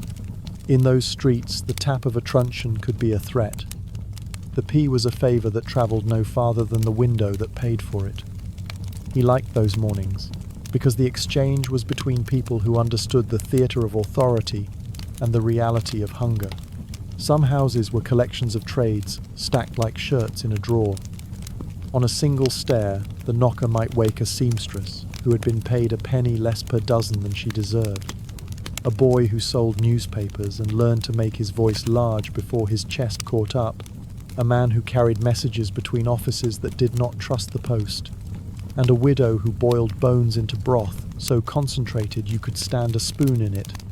The stair itself told him how to knock rubber at one door, wood at the next, a breath shot at the third, because each room had its own logic of sleep and waking. In such places, the wrong sound became an accusation. He had learned that a child's startled cry cost him more in the week's collections than any other mistake. He knew, too, the houses where a knock could be a rescue. Not from fire or illness, from the slow ruin of a man who had been missing too many mornings and did not know how to turn back toward his life. These were taps that carried more weight than a coin could pay for. He gave them as if the sound itself could push against whatever had been leaning on the man's chest. Sometimes it worked, and a shadow moved. Sometimes it didn't, and the silence behind the glass felt like an indictment delivered by his own reflection. He learned not to take credit for the first outcome or blame for the second. The contract was precise. Deliver the signal at the agreed minute and wait until you are sure it landed. What the day does with that is not yours to own. There were also people who did not need him and hired him anyway, because mourning is easier with a witness. Small shopkeepers who liked the feeling that someone knew their hour, that if they failed to rise there would be a tap that felt like a question. A clerk studying for an examination. He feared more than he would ever fear a boss. A man saving for a clock he could not yet afford who wanted to practice being the kind of person who owns one. The knocker took their money without condescension. Pride is a slow ladder. He had seen too many climb it to laugh at the first rung. In some lanes he woke the same window for a season only. Oyster sellers in months with an R. Men hired to break ice at the edges of winter mornings when troughs froze and horses forgot how to drink. Girls who stitched for glove makers in a rush before a fashion died. He adjusted his book as the year turned, and you could see the city's calendar in his pages if you knew how to read the handwriting of names appearing and fading. The permanent poor and the temporary industrious rubbed shoulders there without any need for a sermon to point out their differences. Not all his clients were humble. There were households that prided themselves on being modern and efficient in the daylight, and quietly old-fashioned at 4 in the morning. A gentleman who prided himself on a scientific mind could still prefer a human to a mechanism when the mechanism might fail without apology. For such men he aimed his tap like a discretion. They did not want neighbours to think they hired a knocker, the way some do not want neighbours to know they wear spectacles. He gave their pains the neatest sound in his repertoire and never looked up for the answer. He served, here and there, the night workers turning towards sleep rather than day. A compositor stepping out of the print works with his fingers blacked by tomorrow's news, like to hear the city begin to stir as he walked away from it. A watchman finishing a shift in a warehouse long enough to teach echoes new tricks took comfort from hearing the smallest, tidiest knock travel into a room and bring someone else to duty. The knocker nodded to these men in passing, a fellowship of people who knew the city when it was not performing for itself. If you ask what connected all these clients, the fish sellers and the midwives, the drivers and the clerks, the costers and the careful gentlemen, the answer is not simply work. It is vulnerability at a particular hour. Before dawn, character feels negotiable. We make bargains in the dark we would not make at noon. A bell tries to shout past that weakness. The knocker's art was to meet it where it lived and persuade it to behave. He supplied not just noise, but resolve. The second tap, after the first has clearly landed, is not a louder demand. It is the sound of a promise being remembered. Sometimes, when the sky offered a grey hint of itself, and the worst of the hour had been domesticated by routine, he would look along a street he had just walked and see the argument he had won with sleep flicker into life. A square of light, another, a door open to send breath into the cold, a horse stamping to tell the blood to get on with its business, a basket lifted. If pride came, it came as relief, not as a trumpet. He had not made the city. He had only kept his side of the contract the city made with itself, that tomorrow will begin on time because someone, somewhere, has decided it should. And always he kept in mind the strange justice of his clientele. Those who could least afford to be late were most likely to pay him. Those who suffered least from a missed minute could rely on a clock and their own confidence. He did not resent this. He recognized in it the pattern that keeps the world turning with a scrape instead of a glide. He inserted himself into the scrape and made it a little smoother for the few he could reach.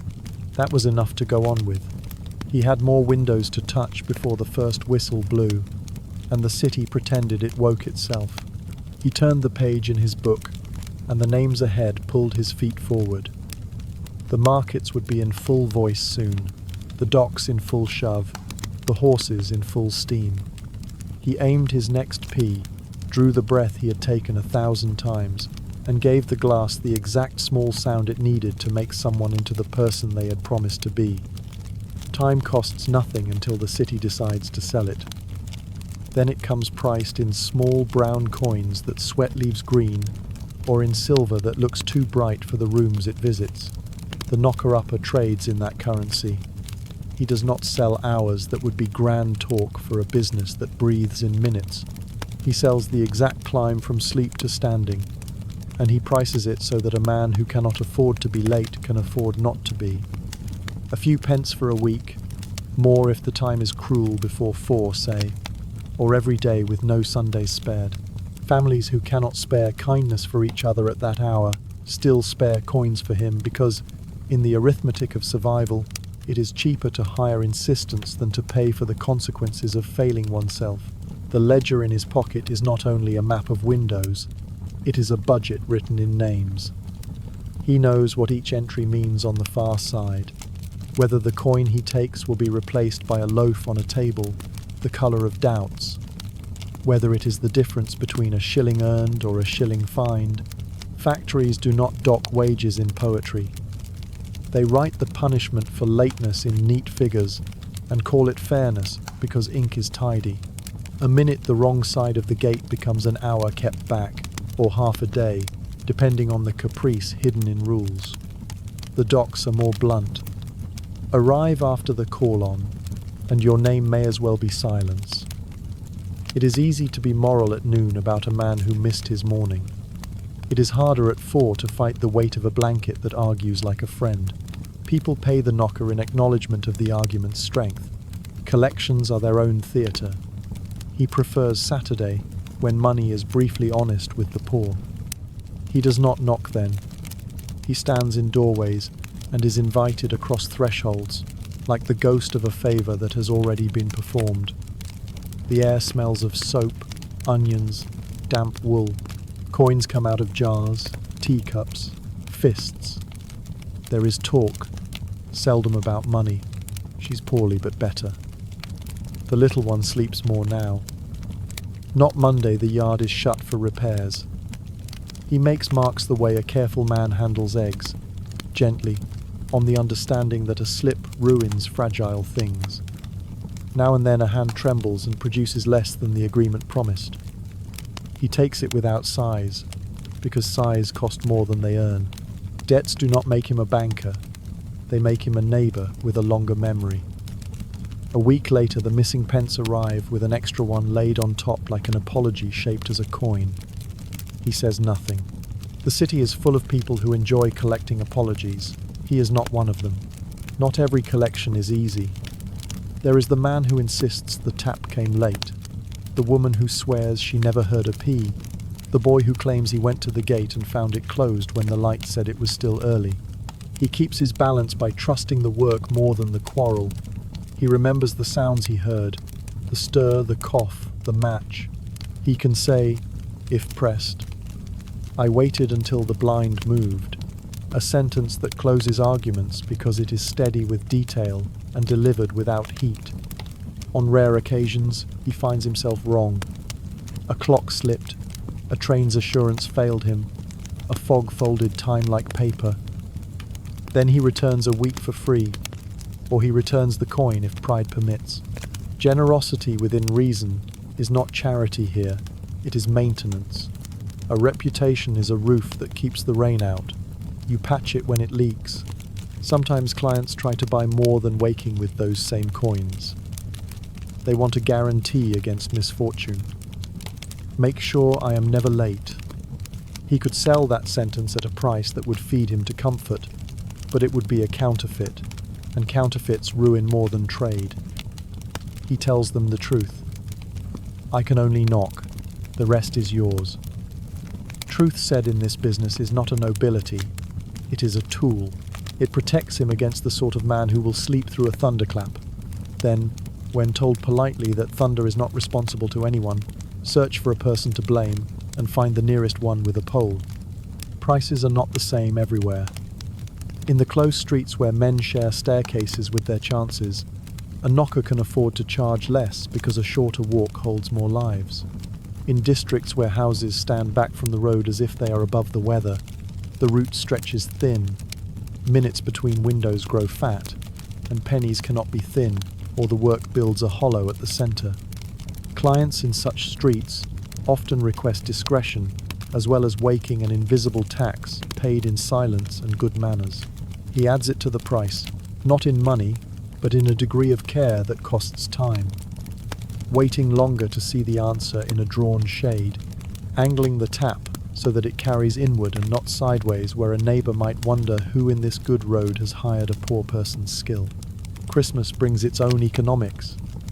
A small box, what the city calls a Christmas box, though it may be no more than a half-crown, and a scrap of ribbon waits on some tables when he collects. He does not expect it, and so it can be generous. He buys oil that does not smoke, and bread that tastes of something other than flour stretched thin, and for a week his room smells like someone else's life. In deep winter, some add a coal or two to his sack, because the work is not warmed by the minutes it earns. He takes these gifts with a careful gratitude that never becomes obligation. Gifts can become leashes if you let them, and a craft that requires your hands to be empty when they need to be must avoid leashes. There are economies inside households that his price touches lightly and reveals. A woman might pay him out of a hidden purse that is also where she keeps the money for soap, pins, and black thread. A man might pay him from a pocket that has to travel through beer to get home. Children watch the transaction with the attention owed to money, learning that coins can buy sounds with consequences. Sometimes a client asks him to collect from a neighbor because an exchange between the two would sour the air they share. He refuses. He is not a steward for other people's discomfort. He sells waking, not courage. Everyone must find their own way around the furniture of their pride. What does it cost him to keep this business at the edge of day? Oil and peas and the slow wearing out of boots. The leather on his pole's tip needs fresh dressing from time to time. The tube wants polishing to keep the breath true. The lamp wick must be trimmed just so, or it will eat itself and leave him in a night that has no edges. These are the expenses a bookkeeper would recognize. Then there is the cost a book cannot show. Sleep divided into portions. A body trained to hear important noises while it rests. The thin chronic ache at the base of the spine that is the city's signature written in the bones of anyone who walks for a living. He pays these costs as everyone pays for their trade in private, without speaking of them, in the currency of years. He has competition sometimes. A new man will appear in a street and offer to knock for less. When trade was younger, this could take a bite out of a week. Now, clients will sometimes come to the door and wave him away before he lifts his pole, a small, sharp knife to a generous mood. He does not argue. He carries his minutes elsewhere because time is the only product that becomes worthless if held too long. Weeks later, the new man is gone. Prices that insult the craft also insult the body that must deliver it. Work that cannot sustain a worker is only a trick that can be performed until a boot splits in rain. He discovers that labor markets, like tides, disapprove of disrespect and wash it away. There is theft in this business. but not the kind the law chases. It is the theft of sleep from the knocker himself. To collect at 9 at night and rise before 3 is to be in debt to your own rest. He manages it like a cautious man manages money, paying a little back on certain afternoons, refusing to overspend on others. The city invites him to waste himself. There is always one more name to add, one more window that promises regular coins. He has learned to stop before profits become injuries. It is a lesson men in louder trades seldom master, perhaps because their tools applaud their recklessness with noise, while his tools punish it with breaks in glass and faith. Hire purchase clocks appear like handsome lies in shop windows. They grin behind glass and promise independence for a shilling down and a shilling a week. Some of his clients take the bargain. He does not resent it. He understands bargains in which pride is the object being purchased. The house that buys a clock often keeps his service until it learns the difference between owning a bell and answering one. A few keep both, as if redundancy were a charm against ruin.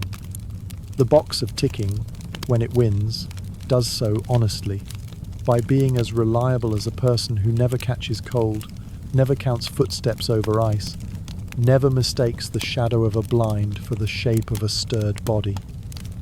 More often, the clock and the knocker coexist for a while, trading victories that neither boasts about. Then the payments end, or the clock runs, or the man decides that his character has been made strong enough by practice to do without witnesses, and the contract closes with a nod. Fines hover over much of this like weather.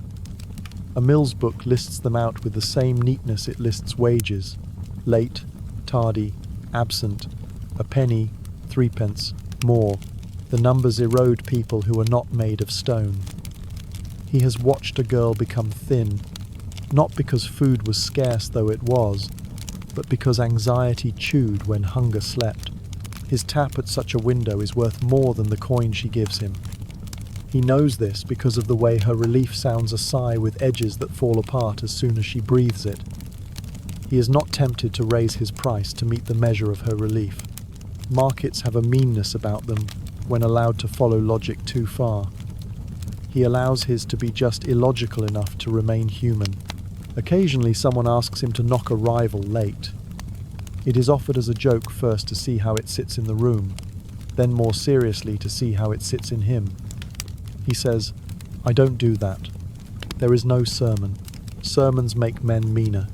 He has learned that most wickedness at 4 in the morning is cowardice in disguise, and that a refusal, that is simply a refusal, closes a door more firmly than a speech. Refusals, like prices, must be consistent, or they corrupt the hand that gives them. Tips come in forms not minted by the Royal Mint. He hears of a job going 2 streets over that might suit the man whose window he has woken for months. He carries the news and does not ask later whether it paid off. A woman confides that her husband is drinking beyond the family's capacity to afford it. He finds her a cheap sack of coal through a friend who owes him for a winter of careful knocks that never woke the baby. Children send him crumbs of their morning bread in gratitude, malformed by hunger. He pretends not to see the hunger and accepts the crumb as if it were a delicacy. Dignity circulates in this economy like a note without a bank to secure it, its value guaranteed by a promise and the memory of who kept theirs last time. When he counts his own coins after collections, he does it without ceremony. He is not a priest of poverty.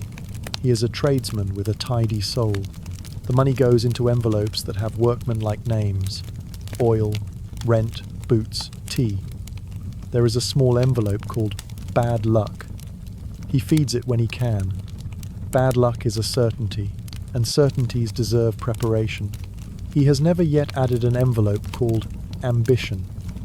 His ambition is a route that runs without squeaks, and a ledger that closes with lines turned to strokes cleanly, without the jaggedness of quarrels.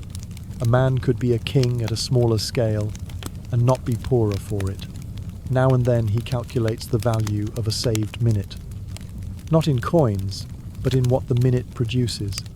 A place on a loading gang, a fish bought fresh enough to sell out by noon, a harness checked before an animal is hurt, a scolding avoided, a pride preserved. These are profits that do not always appear on a table on Saturday night, but they accumulate inside a family like warmth in brick. He cannot prove this with numbers. He can only see it in the steadier way a woman carries herself to the yard after a month of not arriving late, in the less ferocious way a man laughs when the week has not robbed him by trickery disguised as discipline. When prices rise, coal, bread, oil, he is the last to raise his own and the first to feel the pinch. There is virtue in that, and also foolishness. He keeps to his foolishness, because it has kept him alive in a more important way than money would. The city excites cleverness and rewards it at other people's expense.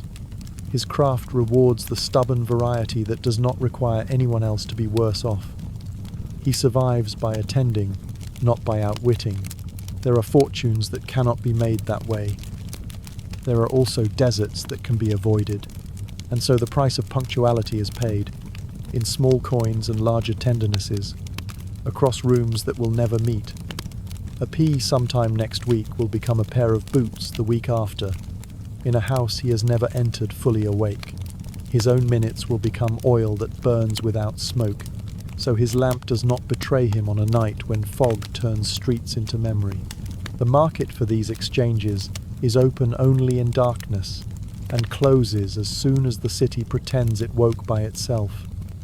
If you want to see it, you must stand with him in a doorway on a Saturday evening, and watch hands come from pockets with money in them and pride attached, and you must watch him take the coins in a way that leaves the pride untouched. Then you will understand that he sells more than an interruption to sleep. He sells the chance, bought cheaply, to be the person you intended to be when you closed your eyes. If you listen carefully to the first hour of day, you will hear more women than you expect moving inside it, their footsteps laid over the stone as lightly as handwriting. The city called the trade knocker up, and minds made of habit filled the picture with men and sticks. But much of the work belonged to women widows, who had learned to survive with a ledger and a straight back, daughters who walked a mother's route into their own adulthood, wives who kept around while their husbands slept off, night shifts or unemployment, solitary women whose respectability lived in the sum of dozens of tiny promises kept before breakfast. If the morning had keys, many of them were on rings held in women's hands. There is a particular independence that comes from selling something small and exact. It asks no permission from factories or foremen. It does not require lifting what a back cannot lift or smiling at men who believe smiles are part of the wage. A woman could build around one window at a time, fit it to the shape of her family's life, and keep the money in a purse that, for once, did not have to be opened under anyone's eye. She could wake 2 houses at 3, be home before 4 to tend a fever, turn out again for the 5s and 5:10s, then come back to lay bread by the bed of a child who would not know she had left. The world is not full of jobs that let a woman be indispensable to strangers and to her own at the same hour. This was one. Picture Agnes, not her real name. The London of this story is generous with Agnes's tying a shawl that knows the weather better than any almanac. Her pole is shorter than a man's because her route includes low courts and first-floor rooms, and because a long stick turns the body into a sail in any wind. Her pea-shooter lives in the pocket sewn into her skirt's lining, because a pocket you can trust changes a life in more ways than one. She carries a small book wrapped in cloth to keep the damp out, and writes names with a pencil gnawed short, the wood kept smooth by the rub of her forefinger. The times beside the names are a grammar that only she can read. A dot means wait for the blind. A dash means frame, not glass. A circle means be gentler, baby. She sets out with that grammar in her head, and the calm that comes from owning the next 2 hours in a city where ownership is more often a rumour than a fact. She keeps her safety the way she keeps time, by attention rather than force. There is a whistle at her collar. More charm than instrument sound carries oddly in the first hour, and help is a day creature, but it sits there like a promise she has made to herself. She walks in the middle of the road when the lane looks wrong, where angles can't hide trouble. Men leaving public houses too late to be called yesterday and too early to be called today see her and choose to be wise. A constable whose beat she crosses knows her route and her name and the door to knock if she does not appear where she should. Respectability at 4 a.m. is not a doctrine. It is a choreography learned by a woman who refuses to perform fear for an audience that would enjoy it too much.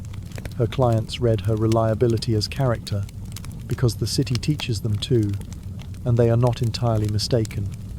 Punctuality in a woman is a sentence that many men believe ends with obedience. Agnes lets them keep their grammar. She knows hers is different. Her punctuality is not obedience. It is sovereignty measured in minutes. A man does not pay her to be submissive. He pays her to be exact. She takes the coin without bowing her head. In some stairwells, the exchange is as clean as any trade. A nod at dusk, a tap before dawn, a coin on Saturday. In others, it is knotted into lives that look over one another's shoulders at everything. A woman in a second-floor room pays on behalf of a brother who pretends not to need help. Another adds a coin and says nothing about the extra wake she asked for on Thursday when fever made the baby thrash. Agnes does not keep score aloud. She is not a tallyman for other people's pride. Women often bought waking from women because privacy prefers its own. A knock offered by a man to a room that slept 3 to a bed could feel like an intrusion. A pea flicked by a woman at a pane felt like a courtesy. In houses where the day was divided by gender as strictly as any wall, the knocker's sex carried the signal across a threshold without smuggling in the possibility of gossip. A girl learning to keep her job in an office that would not give her a chair to sit on liked the idea that the first person to say her name each day would not be a man. A midwife kept on around by women because the hour a child is born does not ask a permission that can be granted by clocks. These preferences were not always spoken, they were felt, and the money followed feeling because the city's hard edges sometimes turn soft at the corners where women have learned to live without bleeding. If Mary Smith's pea-shooter made a photograph, it also made a pattern. The instrument suited women's hands, precise and clean. It left no bruise on glass or reputation. A pole, too, when carried by a woman, asked to be read differently than when carried by a man.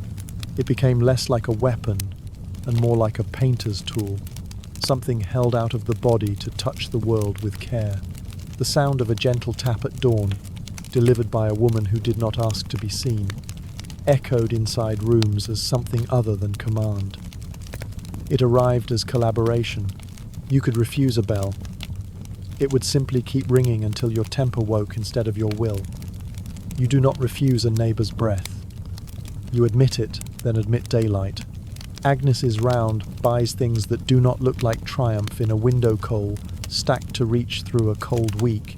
A decent pair of boots for a child who will grow out of them before the leather knows the shape of his foot. Tea that is not a luxury, but a way to turn water into comfort. It buys the small envelope in the drawer called Doctor. It buys, perhaps most precious of all, the knowledge that if a man in a doorway speaks to her as if she were borrowed furniture, she can decide he is not her client and go on with her morning. The world offers women very few chances to choose their customers. She has made one and holds it in her book with a pencil that leaves a mark you cannot erase without tearing the page. Because her work lives between neighbours, it grows along threads that women have always known how to spin. Recommendation, reputation, a glance that vouches. A seamstress tells the girl at the wash house that Agnes waits until she sees the shadow sit up. A fish seller's wife tells the midwife that Agnes will aim at the frame on days when the house is too full of babies to forgive a louder note. Thus the round thickens not by advertisement, a luxury that belongs to businesses with windows, but by a quiet braid of trust. When the city makes a new street out of brick that still smells like the kiln, Agnes walks it at dusk and reads the future in the distance between doorsteps. She can tell which houses will hire her by the arrangement of boots. Pairs carefully side by side. Children's shoes set on top to dry, not flung. Order buys order. She keeps to the same courtesies as her male counterparts. Never leave until you are sure. Never raise your voice to a window. Never accept a coin that requires an apology to reach your palm. But there are extra rules the hour writes for her sex. Do not stop under the arch where you cannot see both ends. Do not explain yourself to a man who enjoys explanations. Do not let anyone move your time into a room. The work is done at the pane. These are not rules born of fear. They are rules born of competence. Fear is a loud counselor and a poor one. Competence is quiet and keeps you alive. When the route crosses a constable's beat, the conversation is made of nods. He knows she is doing work that saves him trouble. Men up on time are less likely to become men looking for trouble because they missed it. She knows he is doing work that keeps her route safe enough to walk. They do not confuse alliance with debt. Each permits the other to be professional. In a city fond of making women's hours look like charity, this mutual clarity is a relief. Her income is cash but also information. She knows which factories are hiring by which windows add early times in a week. She knows when a ship is late by which windows push their minutes back by 10. She knows which man is drinking as if he expects to negotiate with the river for mercy, and which woman has begun to put an extra crust by for a neighbor's child. She does not trade in this knowledge, she trades because of it. The map of her morning is also a ledger of the neighborhood's health, and she reads it as she walks, adjusting her patience, her price when she must, and her hope when she can. There are darker passages too. A door that should open on Saturday evening stays closed as if the week has chosen to be owed. A man tries, once, to make the coin buy more than waking a hand that strays. A sentence that drips. She answers him with a voice like the tap she gives to glass. Sharp, precise, carrying exactly far enough to be heard by the next door. Shame travels in stairwells like smoke. He backs away.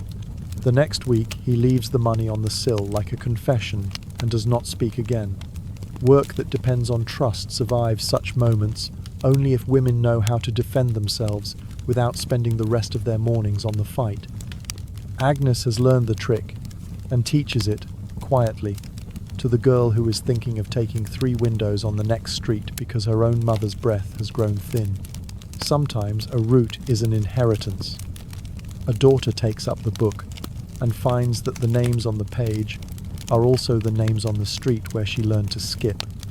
She carries her mother's timings in the muscle's strange memory, the second-floor window that wants a pause between taps, the bakery that must be touched from the alley side because the front pane scolds, the corner house where the boy with the weak chest no longer sleeps beneath the waking window. Grief is written into some of these corrections, but the work insists on its own grammar.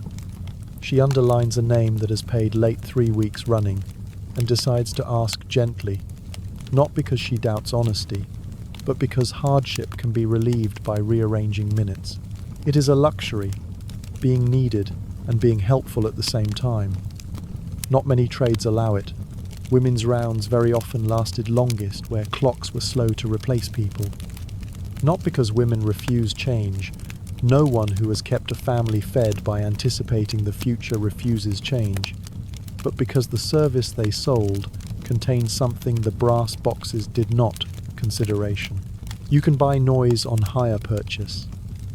You cannot buy the particular mercy of a person remembering that your baby came early, or that your mother died last month, and mornings have been heavier since.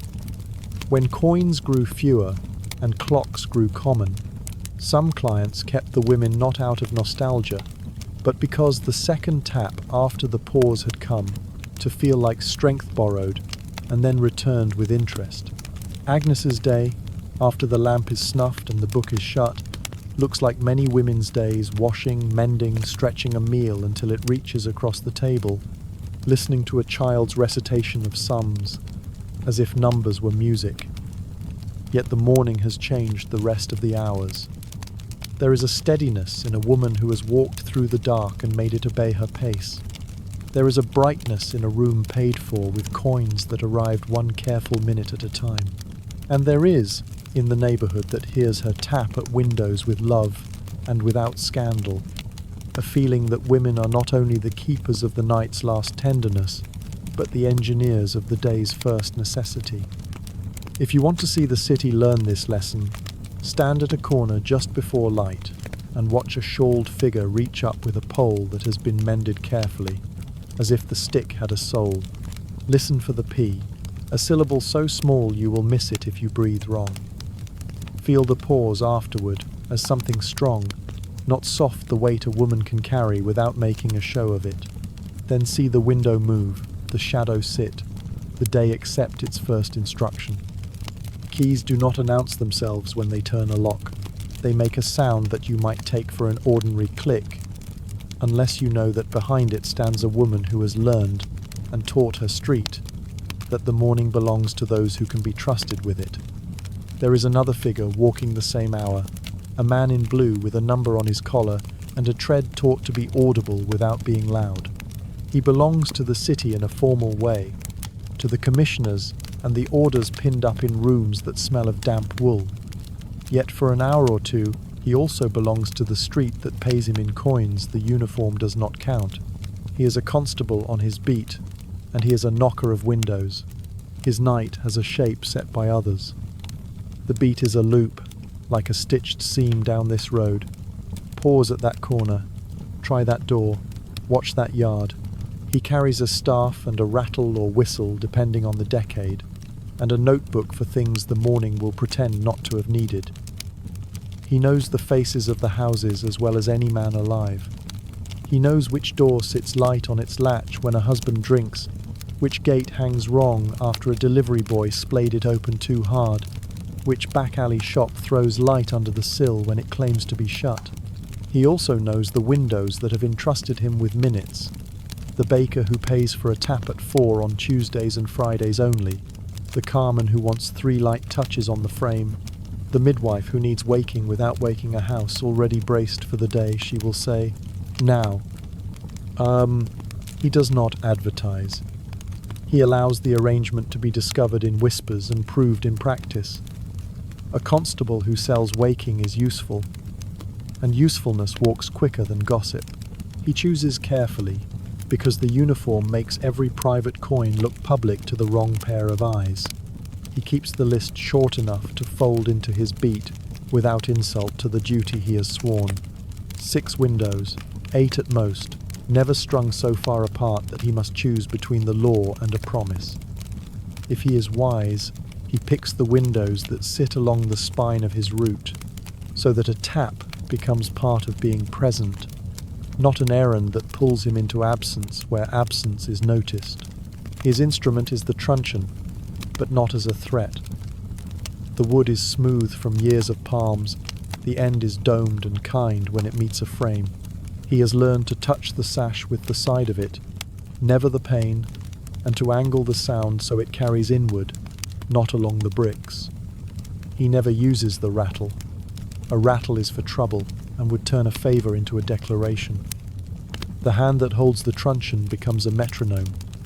1 tap, wait, 1 more to confirm. In lanes that resent any noise at all, he leaves the wood and uses knuckles, because a lawman's knock is heard differently than a poor man's. A constable who understands this difference is already halfway to being trusted. The price is modest, pence slipped beneath a saucer on Saturday evening when he pauses at the door as if to inquire about nothing at all. Sometimes the coin is the same one he would have been offered for looking the other way, only now it pays for looking exactly where he is supposed to. This irony pleases him privately. He distrusts any extra money that invites him to disbelieve his own eyes. Waking does the opposite. It insists on attention. It sharpens the senses he ought to have anyway. The ear tuned to hear a stir in a room. The eye trained to read a change in shadow behind a blind. The side job improves the main job until the two cannot easily be separated. He juggles seconds. The lamp at the corner must be observed. The door of the pawnbroker must be felt. The yard behind the public house must be glanced into with a gaze that tells idlers they are being counted. Between these necessities, he threads the promises.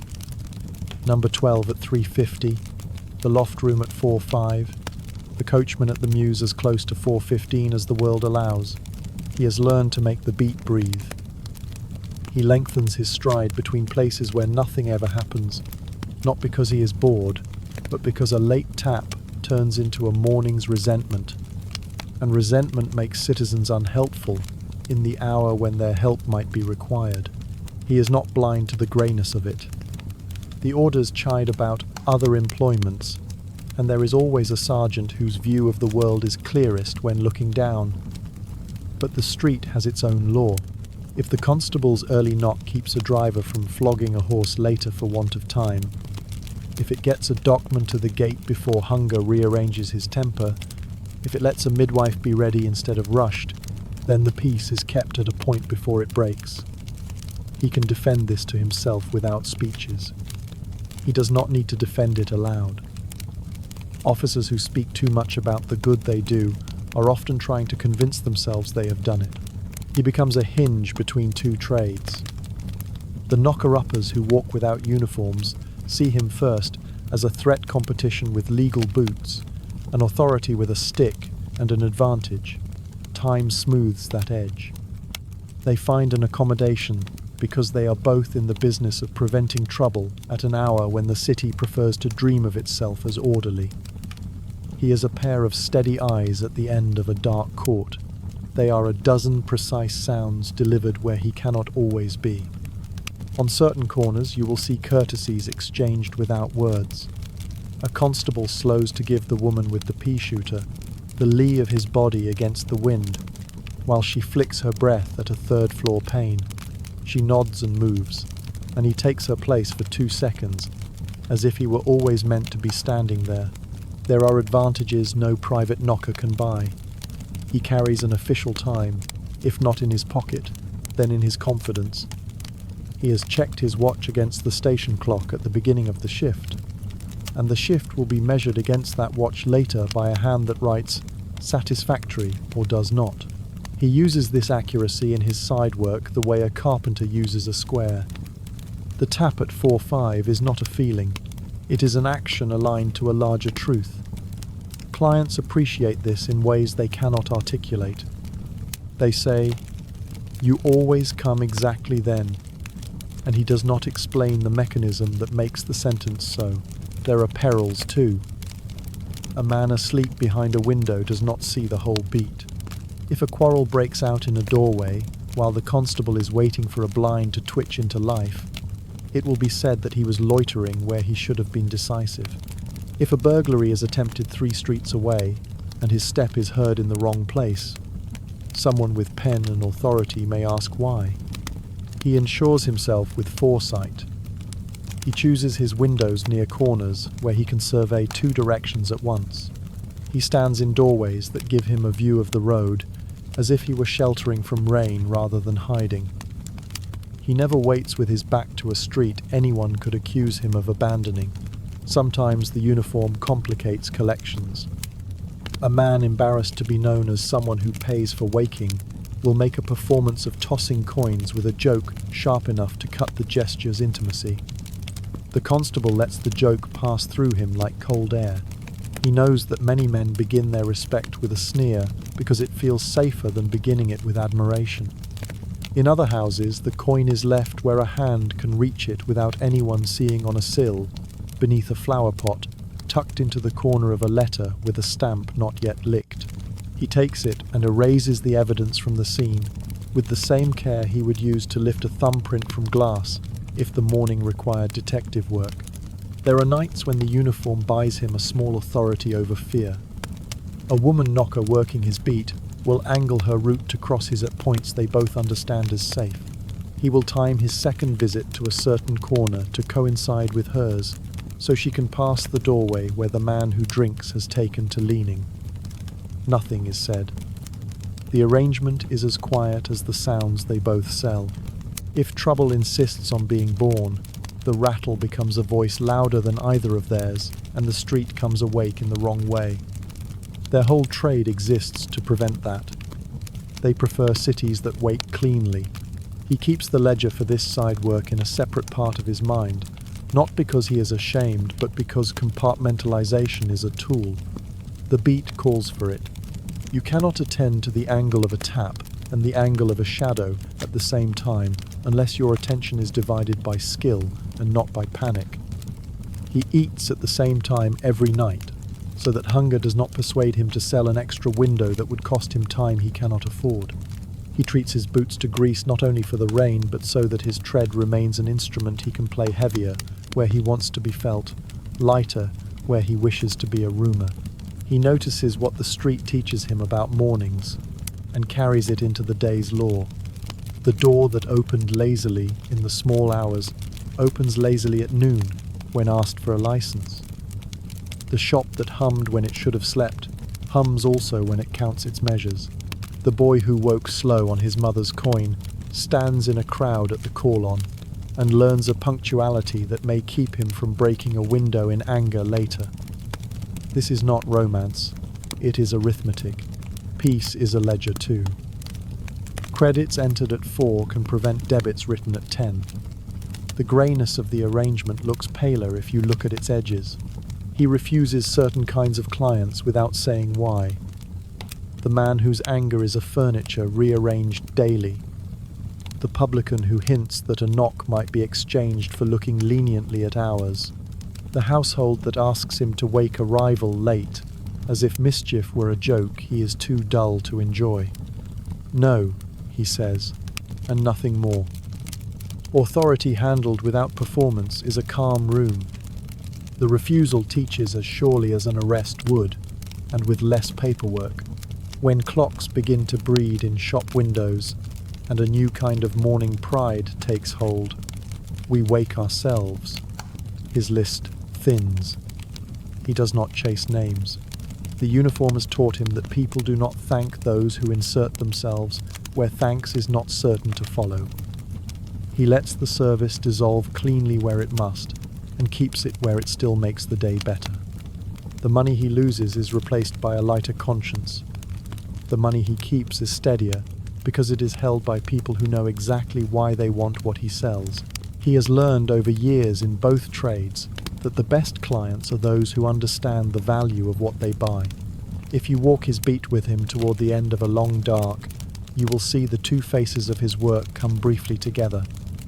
He tries a door and finds it sound. He steps into the road to be seen by a figure who has been lingering. He pauses beneath a window and raises the staff just enough that its polished end can find the wood without waking the floor below. Tap, wait, the blind moves, and a life begins again. He looks down the street and sees, far off, another small square of light answer a tap he did not give, and knows a colleague in plain coat has kept a promise. This pleases him more than he lets show in his gait. Between them, they have set a morning in motion without any need for the city to praise the machinery. At the station, when the shift ends and the log is written, no one asks him whether he has been selling minutes. They ask whether he has kept the peace, and he can say yes with an honesty that does not need footnotes. He has walked through hours when the world is soft and made it obey shape. He has turned wood against wood, and breath against glass, and guided strangers toward the versions of themselves they intended to be. If there is a contradiction in the constable being a knocker, it is the kind that produces civility instead of scandal. In a city where law often announces itself with noise, he has found a way to make it sound like consideration. And then he hangs the truncheon on its peg, the wood cooling like a tool that has worked twice without complaint, and he buttons his coat against a morning that now belongs to other men. His pockets hold no more than they should. His head holds a map of windows that will need him again, and a road whose dangers are most easily persuaded toward quiet by a face that keeps appearing when and where it said it would. He steps into daylight, and becomes only what the badge says, He Island. The private sounds he sold dissolve into the general clatter of carts and voices, But the day, for the people he touched to waking, has already been improved by a knock that came with the authority of law and the courtesy of a neighbour. Before a tap ever touched a pane, some mornings were written on stone. Walk a terrace near a pit at 3 a.m, and you could read the next hour in a row of little slates fixed to cottage brick cast iron frames with a lip of tin to keep off rain, a square of darkness that took a mark like a quiet oath. In chalk that looked ghostly even by lamplight, times stood in a neat procession. 3:40, 3:55, 4:10. Beside them, initials or a surname as spare as a Tally Holt, Rawnsley T. Price, because at that hour the people who needed waking were not interested in ceremony, only in being counted correctly by someone who could find their window in the weather. The board did a simple, beautiful thing. It turned a whole street into a schedule you could touch. A man from the company or a neighbour hired by the men themselves walked the terrace with a watch he trusted and a staff that knew how to speak wood to wood. He didn't need to carry the times in his head the way a London knocker might. The times came to him, chalked by hands that had weighed fatigue against wages and chosen the minute they could live with. If a shift changed at the pit, the slate changed at the door. If a foreman grew tighter with the call, a figure rubbed out, rewritten 2 strokes earlier, and a life adjusted accordingly. The chalk lived in kitchens and aprons. A wife would wet the nub with her tongue to lay a number that would cling, or rub the slate with the hem of a coarse dress to clear last week's hour without smearing today's. Children earned a sleep-slow thrill by being allowed to write their father's time, carefully copying the shape of a 4 that meant bread. Sometimes a neighbour without letters asked another to make the mark for them, and the favour held its shape long after the line of numbers had washed away in rain. When the night was cruel with wet, a bit of soapstone drew whiter and meant the same. When frost made slate stony even to chalk, a thumbnail first warmed a corner, then the number went down there, small but legible. 350 please, and don't fail me. This system had a courtesy at its centre. It spared the street arguments about whose knock belonged to whom. It saved a waker from the indignity of guessing. It put responsibility where working people like to keep it when they can afford to, at the door they must step out of. A name in someone else's notebook is trust. A time written on your own wall is promise. And promises made in chalk are not weaker for their impermanence. They are stronger for being personal and daily. You cannot forget what you write with your own hand the night before you mean to honour it. The man with the staff, call him what you like, knocker or caller, or simply Tom read the boards, as he walked as a clerk reads a ledger, with care and a little affection. He had learned the house styles of numbers. Mrs. Crow made her 5s like S's turned stern. The Rawnsley boys drew their 2s with hooks as if they would catch a fish. He knew who added a dot to mean make sure, who drew a little cross for louder, who circled a time to say, I've a doctor's appointment after the shift.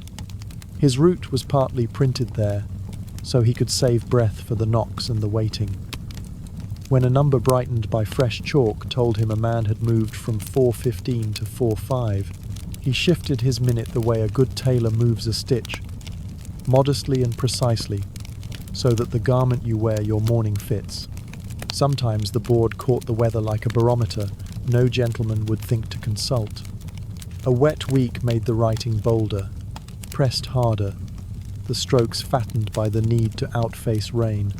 A dust-dry spell left numbers so faint they seemed to float, as if the whole street were eager to rise, and required only the lightest reminder.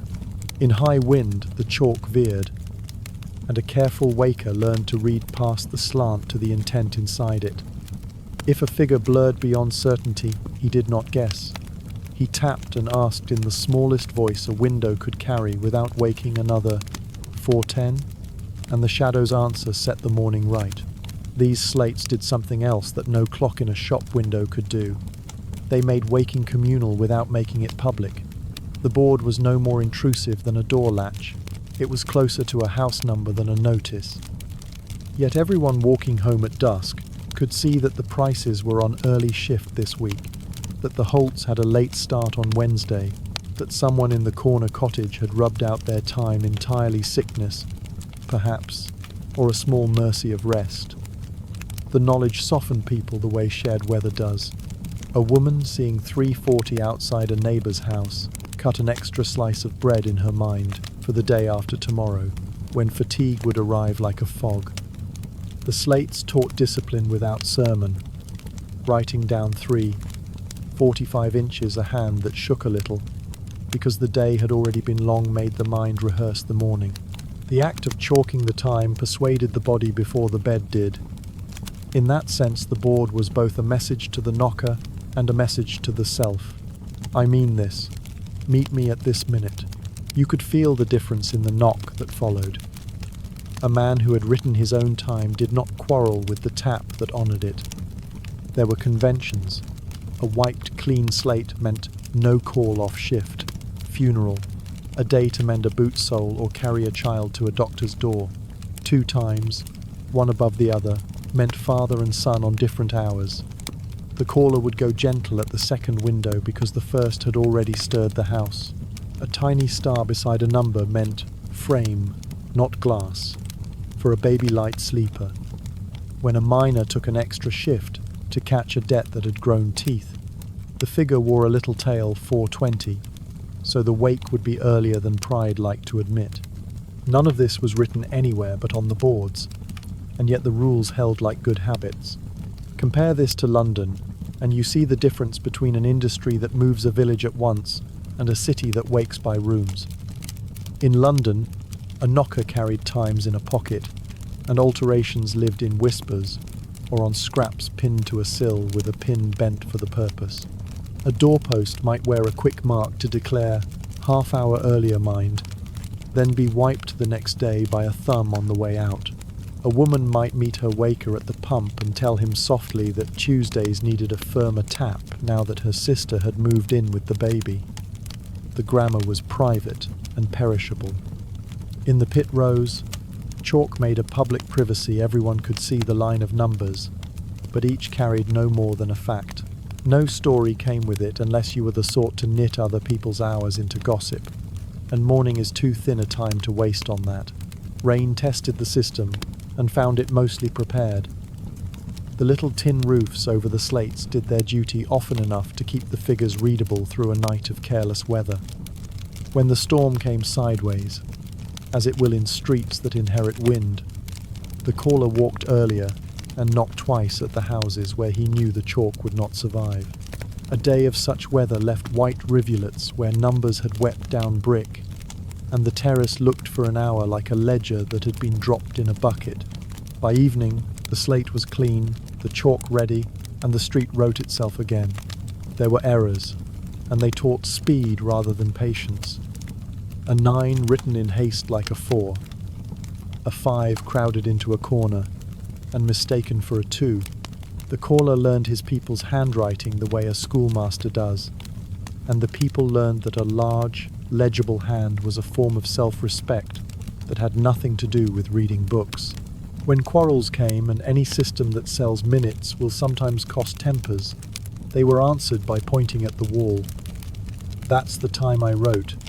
The board absorbed the blame like a decent shield, and peace was cheaper than if memory had been the only witness. You could map a year by these slates. In lambing season, some numbers crept earlier for men who helped on farms that reminded a mining village it had once been soil before it was seen. In the heat, time slid by 5 minutes here and there because light cheats sleep and makes a man bolder than he'll like himself for in winter. At Christmas, the chalk sometimes disappeared from a row for 2 blessed days, and then returned as if it had never been gone. In January, the figures came back sharp as a new frost, and the caller's staff knocked with a gravity that did not need explaining. The board kept the calendar in its face, and a careful eye could read it without a printed almanac. In London, slates existed too, though less in military rows than as domestic gadgets of courtesy. A small plate by the door where a lodger chalked a temporary hour A scrap of roofing slate hung on twine in a passage so a time could be altered without the indignity of waking a house to say so aloud. Doorposts carried ghostly numerals that a day later were rubbed to smudges by the sleeves of people leaving in a hurry. The city's version of the mining slate was messier, more private, more musical in the way it changed. But the principle was the same: make the invisible contract visible, so that the person who will insist upon it at 3:50 has something to obey other than your good intentions at 8 the night before. If you take a moment to imagine the economy hidden in chalk, you begin to understand why these boards were more than quaint hardware. Every figure was an avoidance of a fine, a claim on a day's wage, a gentling of a horse by a driver who had time to be kind because he was not late, a fish sold fresh because the man who carried it got to the market when freshness still mattered. Chalk was a cheap mineral turned into a dear promise. Slate was a stone turned into a page that never boasted about what it had recorded. Together they made a machine without brass that kept faith between strangers. The boards also absorbed grief and change with a dignity clocks do not learn. A time that had stood outside a door for 10 years vanished 1 week, and the caller paused there anyway out of reflex and respect.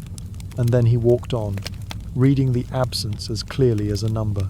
A boy's initials replaced a man's, and the figure beside them moved later by a quarter hour, because youth wakes angry at discipline until discipline becomes the thing that saves you from the life your anger wants to buy. A circled time lost its circle after a baby lived through the winter. You do not get such footnotes from a mantelpiece bell. Even at their most ordinary, the slates gave the hour a local accent. The curve of a 2, the upright manners of a 1, the flourish. A woman added to a 7 because her father wrote them that way on grocery signs when he was still alive. These were the fonts of a neighborhood's commitment to itself. The caller read them as fluently as a priest reads the names of his dead, and his knock translated chalk into mourning. In London, where the grammar of waking was more scattered, the knocker's notebook did that work, names and times tucked between oil and twine, little dots and dashes that meant frame, not glass, and wait for the cough. 2 versions of the same literacy, handwriting as a bridge between intention and the day. When cheap alarms finally began to claim the right to speak for everyone, some slates came down, their screws leaving 2 neat wounds in brick. Others stayed as domestic habit long after they were empty, the way a hook remains on a wall after the last coat it held has been given away. People kept rubbing them clean out of old respect, as if to say that while the bell on the mantelpiece had its virtues, the act of writing the morning had its own. You could still see, when light struck right, the faint palimpsest of winters and wages. It looked not like nostalgia, but like record. The knocker in London, passing a door with a little hanging slate, felt the kinship. He too believed in visible promises. He too had been saved by a mark when memory tried to lie. There were nights when he tapped a pane, and receiving his answer, glanced down to find a chalked number on a jam where none had been yesterday, and he smiled, because a house had joined the old custom without fanfare. He touched the wood where the number had been written as if to press it more firmly into the day, then moved on, carrying with him the quiet satisfaction of a craft that could read 2 kinds of text. One in a book hidden under a coat, one on a wall that the whole street could see and translate both into the same clean sound against glass. The minute you asked for, arriving. Every trade that depends on trust grows a set of manners the way a window grows, a film of breath in winter quietly, inevitably, and noticed most when it is absent. The knocker, uppers work lived or died by courtesies that no office ever wrote down. They were not laws. Laws arrive with penalties. These were compromises arranged between fatigue and obligation, between narrow rooms and thinner tempers, between the old softness of sleep and the new hardness of time. They were the grammar of the hour before day. The first courtesy was the pause. Knockers did not rattle a pane like a debt collector. They touched once and waited, because the gap between signal and response is the space where dignity lives. A second tap was not a reprimand. It was a confirmation, a hand placed quietly on a shoulder after the first had been felt. A third, rarer touch meant certainty. I will not leave you to the mercy of your blanket. And even then it was as light as craft could make it. Those who used the PEA-SHOOTER followed the same rule in air. One crisp kiss of sound, then stillness. Another only if the room remained a stone. Houses learned that pattern the way bodies learn their own pulse. The second courtesy was accuracy that admitted the world. People bought minutes as if they were screws for a machine. The knocker's job was to turn each screw to exactly the right tension without stripping the thread. But weather expands wood, grief warps time. A child's cough can add 5 invisible minutes to any morning. Good knockers carried those allowances in their heads and, when a house needed it, in their pockets. A minute early for Mrs. Price this week. The book might say, a private note that had nothing to do with pride and everything to do with humanity. The client might never know. The courtesy was complete if no one mentioned it. Signals had their own etiquette, invented at doorways and perfected at panes. A drawn blind, twitched 2 fingers worth, was the oldest sign of waking.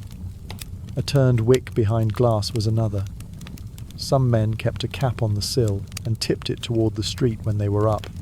A pageant for an audience of 1.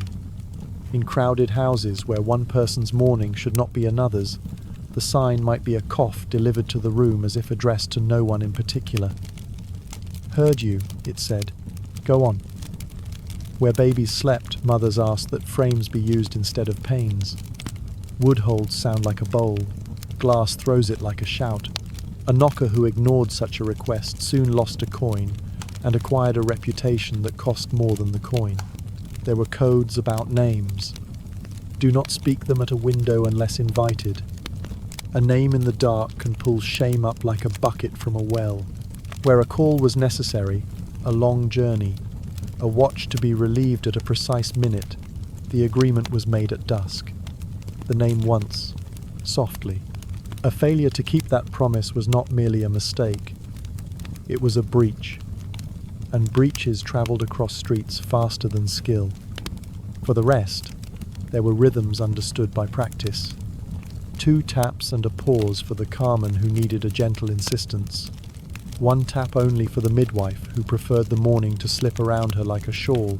A pea shot high on the second pane for the attic lodger whose glass, when struck low, rang the whole house like a bell. Between knockers, courtesies were older than rivalry. Territory was not mapped by chalk, but by memory and deference. You did not poach a window any more than you would borrow a man's boots. When a newcomer began his round, he asked quietly at the pump or the bakehouse which lanes were spoken for, and he left those lanes alone unless invited to cover them for illness or funeral. If the old man who held a court of windows took ill, a neighbour with a pole might do the route for a week and leave a small portion of the collections on the mantel with a note. No one would keep for oil and bread, because charity paraded makes enemies, and help done right is as invisible as a good knock. There were methods of amendment when a mistake rubbed the grain the wrong way. The most common quarrel was lateness, and it wore many disguises. A client might oversleep and declare the knock had come late. A knocker might rely too much on a fog, muted bell, and arrive on the wrong side of a useful minute. You were late, says the one whose day turned sour, and I was not, says the one whose feet believed otherwise. The craft's answer was simple. Make it right in time, not in talk. A week free, or a returned coin on Saturday with a plain apology. No defence, no story.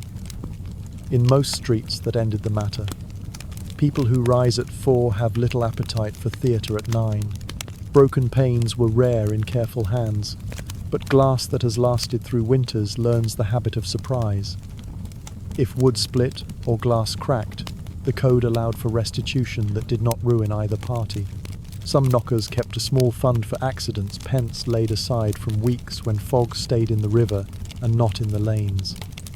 Others arranged with a glazier of the cheaper sort, for a price that did not shame a household into doing without. The apology mattered more than the coin. "My fault. I'll see it mended," said at once. Patched reputations faster than any speech volunteered a day late. There were house rules too, as particular as family manners. In one street, it was understood that no knocks came on Sundays before 5 unless agreed church bells are early enough. And even God can be told to wait an hour if he wants you to hear his sermon. In another, no collections after 10 on Saturday. Pay night has its own noise, and men wish to drink their pride without an audience. Some houses expressed preferences in little signs invented for the purpose. A matchbox on its side on the sill for "earlier by 5", upright for "no call", a ribbon tied to a latch when a sick person needed an especially soft morning. None of this was written, all of it was read. Lodging houses developed whole dialects because they had to. A staircase where 4 families slept required precision that bordered on art. The first floor front wanted the frame tapped twice. The back room kept to the P only. The attic asked for the corner pane because the centre woke a man who worked nights and slept like the dead by day. A knocker who could play such a house like an instrument kept that house. A clumsy one was expelled by consensus, and the expulsion's swiftness was a kindness. Better a lost client than a week of newborns frightened into dusk. Coloured crying. Complaint had its own stage. The doorstep. There the conversation happened with the whole street as a possible jury, and with the understanding that nobody wished to be standing in a draft. People spoke briefly and in declaratives. I waited and heard nothing. I tapped and waited. The blind moved. "You broke my pane. I'll mend it. You woke the wrong window. I am sorry." Without pride, the matter ended. With pride, it hung about like a smell. A good knocker became an expert in trimming pride away from the point. "Keep your money this week. I will come all the same," said without heat, converted anger into an embarrassment that no one wished to repeat. There were rules of safety that were also rules of respect. Do not stand directly under a window where a quarrel is being held behind thin glass. A thrown object travels faster than a word. Do not knock a second time. If the first has triggered a panic in a house that is not expecting you, step away, wait for breath to return, then approach the frame and offer the gentlest touch. Do not ever, for any coins, agree to wake a rival late. Men have asked. The correct answer, which in this trade travels across sexes and ages, is the simplest one. Number. Anything longer teaches the wrong lesson. Children learned the codes without meaning to, because children are the city's best eavesdroppers. Boys tried their hands at mischief, firing peas at glass for the flawed joy of being mistaken for professionals. They were discovered often by their impatience. They could not leave a silence after the first shot and filled it with giggles that sounded like cold spoons. A few widowed knockers took clever boys for a week and taught them the cost of a second tap done too fast. A house scolded, a baby woken, a reputation shaved thin enough to tear. The boys improved or lost interest.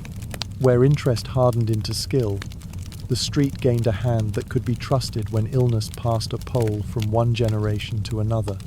A subtler complaint arrived with prosperity itself. As clocks moved from shop windows to mantles, some clients grew particular, then pedantic. Not at 4:30, they would say, at 4:29. The trade could serve such exactness. One mark on a page is like another if the feet learn the difference. But it also knew how to deny madness kindly. I will knock when the watch says 1/2 and nothing further. Minutes are elastic under obsession. The knocker's business was not to feed an anxious mind, but to keep a morning honest. In most cases, the desire for 4:29 was only a manner of reminding the world that the speaker had a clock now. Time takes getting used to as a possession. The courtesy was to let a man boast and to keep tapping at the minute that would save his wage. In some neighbourhoods, There were emergency codes agreed among sensible people, spoken at dusk when meetings had their best chance of being decent.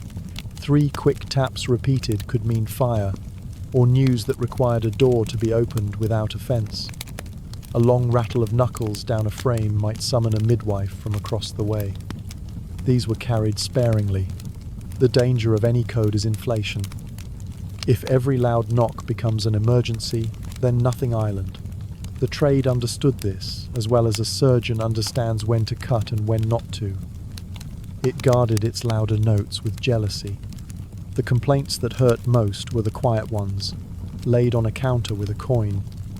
"You woke the baby," said without accusation but with fatigue. "You left before I had stirred," said by a man who wanted to blame someone other than himself. "You frightened my mother," said by a daughter who would have forgiven anything else. Such sentences did not rise to the street. They belonged to rooms. The answer was apology and amendment, framed then from now, and a note in the book that altered the shape of the tap forever. The code was not stubborn. It was adjustable in the direction of kindness. There existed a ledger no one saw but everyone kept, who had given a little extra patience when coins were lean, who had risked a pain to wake a man who had not paid in 2 weeks because his pride would not let him admit he needed help, who had returned a payment unasked when a death in the house made the knock a cruelty. These entries weighed themselves in a street's memory and paid dividends of goodwill on days when the trade needed the neighborhood to believe in it. Reputation was the only insurance a knocker could buy that did not require cash. Consequences for the worst breaches were rare because most people who live by a soft tap are not inclined to violence. But there were exiles. A knocker who shouted at windows like a bully, who broke glass and shrugged at it, who woke infants and refused to learn the art of the frame, found his round thinned by a whisper, "We are right for mornings now. Thank you." The city did not need a tribunal. It had doorsteps. A dozen closed in a week, and the man was driven to another trade or another district, where perhaps he learned manners from hunger. Not every code was noble. Some employers used them to outsource discipline while keeping their hands clean. "Late twice and you're docked," they would say, making punctuality a theological issue. Workers responded by purchasing their virtue from a neighbor, and the neighbor made a living out of insisting the world be fair to people who had paid for fairness. It is possible to be cynical about this, and also possible to be grateful that, in a town that invents rules to save money for the powerful, there existed a counter-rule, a woman with a pea-shooter or a man with a stick who could explain to morning, pain by pain, that fairness would be observed here today because a promise had been made last night and someone had been paid to keep it. The last courtesy is the one that hurts to name because it sounds like defeat. It was the courtesy shown to the instruments that would replace the trade. When a client bought a loud, handsome clock on installments and asked the knocker to come for another month, just to be sure, a meaner craft might have sulked at the mantel. This one nodded and knocked and watched the clock win sometimes, lose sometimes, and slowly learn the household's mornings. When at last the window ceased to need the tap, the knocker put a mark through the name, a neat line, not a cross, and said, "Good luck," as if releasing a bird into air it would have discovered anyway. There is a discipline in letting yourself be made unnecessary with grace. The people who woke a city understood which compliments are really insults and which losses are a sign that you have done your work too well to keep it.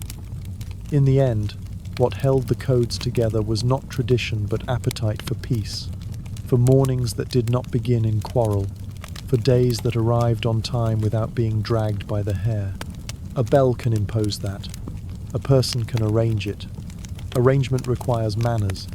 As clocks spread and manners grew thin in the face of brass that did not listen, the trade's grammar began to sound like an old language, in a place that has decided it only needs numbers. But for a long stretch of years, before the bell learned to shout cheaply enough to be everywhere, the city's mornings were spoken in a dialect of courtesies that turned strangers into accomplices. 2 taps and a pause. A blind lifted 2 inches. A coin on Saturday and a nod. Small codes, big peace. Soon, the clock in the shop window will learn the price of every house on the street and make its pitch. It will promise to remember minutes without ever once waiting to see if a man is truly awake. The complaints will change with the instrument, but for now, while the hour is still human-sized, the rules hold, and the day begins the way it should, with a sound that means exactly what you asked it to mean, and a silence afterward that gives you the dignity of choosing to rise. The first rival did not stride into the street. It sat behind glass and smiled. In bright shop windows where hats and boots once claimed the eye, brass faces began to multiply, each with two little bells like ears and a key waiting to be turned. The signs were simple enough for a boy to understand. Never be late again. Wake when you wish. Independence for $1 a week. The city admired them the way it admires any creature that promises to make a nuisance disappear. People gathered in 2s and 3s to watch the salesman wind a spring and set the hands and then, with a shrug that said he could do this all day, pull the catch and let the thing shriek. The sound rattled the glass like laughter at a joke told against the old ways. Clocks were not new, of course. Mantelpieces had held them for years in houses that could afford dusting as a hobby. But affordability is the knife that cuts habits into history. And in the early decades of the century, the blade found its edge. Factories that once made shells and gauges learned to make alarm clocks by the tens of thousands. The price slid from someday to this month if we are careful. Hire purchase did the rest, coins paid down. A receipt folded into a purse. The pride of ownership ticking on the mantle like an animal that had agreed to live in your house. The knockers service, which had always been modest enough to share a table with poverty, found itself seated opposite a rival willing to eat from the same plate. The bells were loud, but loudness is only the beginning of waking. The clock's true power lay in what it allowed you to believe about yourself. I do not depend, it said, on another person. I depend on a spring. Men who had grown weary of the humiliation of asking for help saw in brass and nickel a chance to be sufficient. Women who carried half a household in their heads, already a calendar of coughs, a ledger of coins, a map of meals, saw a device that would keep one promise without needing to be thanked. Even those who had hired a knocker without shame admitted, secretly, that consistency purchased once and kept on a shelf was more elegant than consistency purchased weekly and wrapped in courtesy. For a while, houses kept both the clock for pride and the knock for certainty. The two instruments lived together the way new and old ideas do in any life that can afford both. In such houses, the morning became a conversation of sounds. A tap at the pane that practiced restraint, a bell on the mantle that never did. Which sound prevailed depended on winter, on temper, on whether a baby slept lightly or a father returned late. The knocker did not argue with brass. He knocked and waited as he always had. Some mornings his patience won. Some mornings the bell shouted louder than any promise. And the day did not mind which one had claimed the victory so long as men and women reached their boots on time. But brass learns faster than flesh. Makers refined springs. Advertisements learned the city's vanity and flattered it in block letters. The worker's friend, never fail, guaranteed. Clocks that once limped into silence after a week without cleaning now kept time well enough to be trusted across a season. Electricity spread up walls and across ceilings, and with it came alarms that did not need winding and did not forget.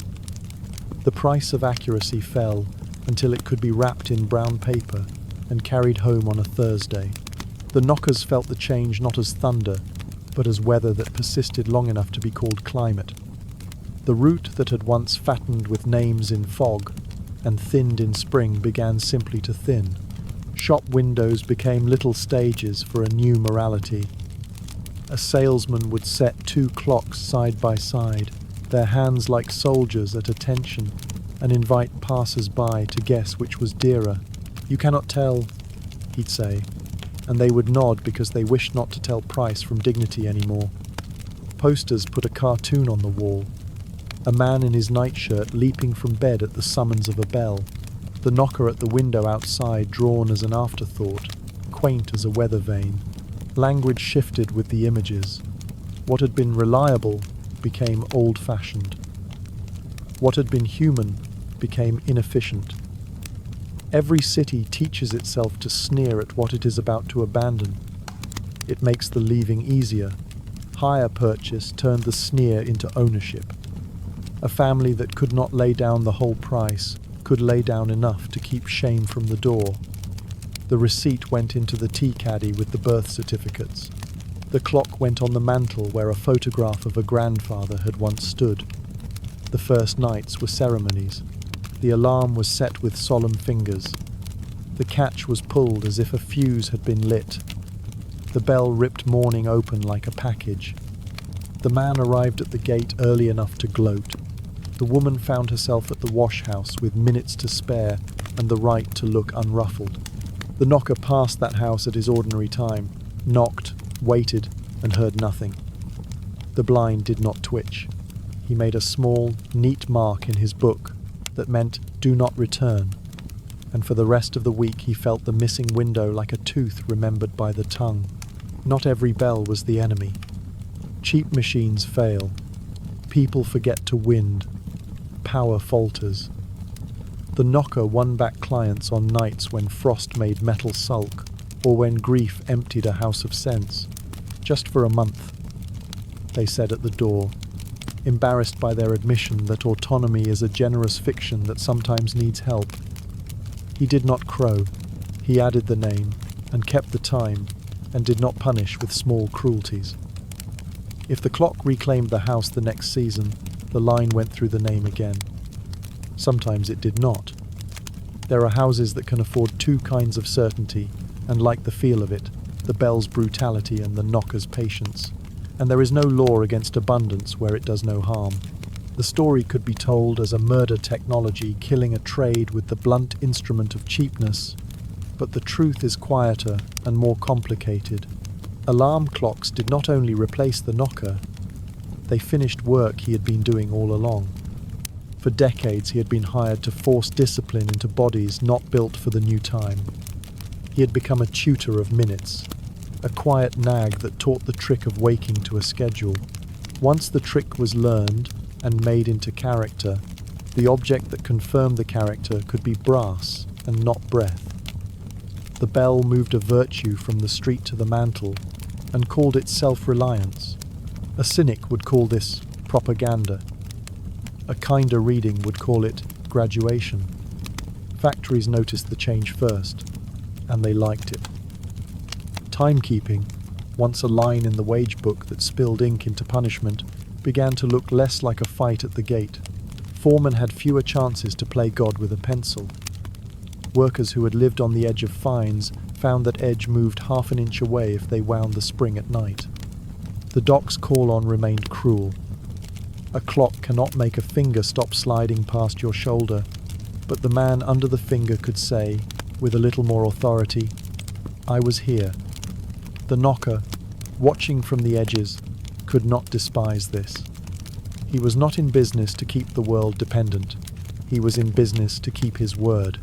If the mantelpiece could do that for some, his envy on good days was small. There were households that did not yield easily, and not only because coins were scarce. The bell was a blunt instrument. It woke everyone or no one, and many rooms could not afford the first option. Babies, night shift workers, the elderly whose hearts startled at any noise they voted with their sleep and kept the knocker's name.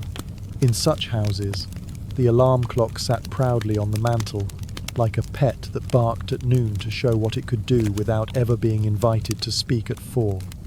Once in a while, a man would point at it as he paid and say, "We have one of those now," and the knocker would nod, unthreatened by the theatre, because he knew which windows required a sound aimed like a whisper. Advertisements were less subtle. They showed a wife asleep while the husband rose, smiling at the summons of his machine. The caption doing the arithmetic, "Let her rest." They showed a boy leaping up to seize the day because his father had bought him a bell that bit. They showed the modern home with a clock in every room, time domesticated like gaslight. The knocker appeared in such pictures as a joke, an umbrella, tapping, moustached relic, or did not appear at all. To argue with a picture is to lose.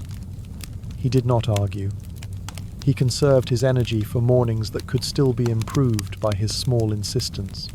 The city's soundscape changed. Where once dawn had been approached by human noises, soft taps, a cough, footsteps that knew where to place their weight, now it began, in certain streets, with a rash of metal voices. Bells clattered. Some set on the half-minute as if a family were trying to outwit itself. Some set wrong and going off at absurd times. Some silenced by thumbs that wanted 5 more minutes and taught themselves to lie. It was not a sweeter noise. It was merely louder. Neighbours learned to forgive each other's new instruments, the way they had learned to forgive each other's babies. Forgiveness is cheaper than quarrels. The knocker noted, in passing, that when the bell failed, the apology cost more in pride than any coin he had ever collected.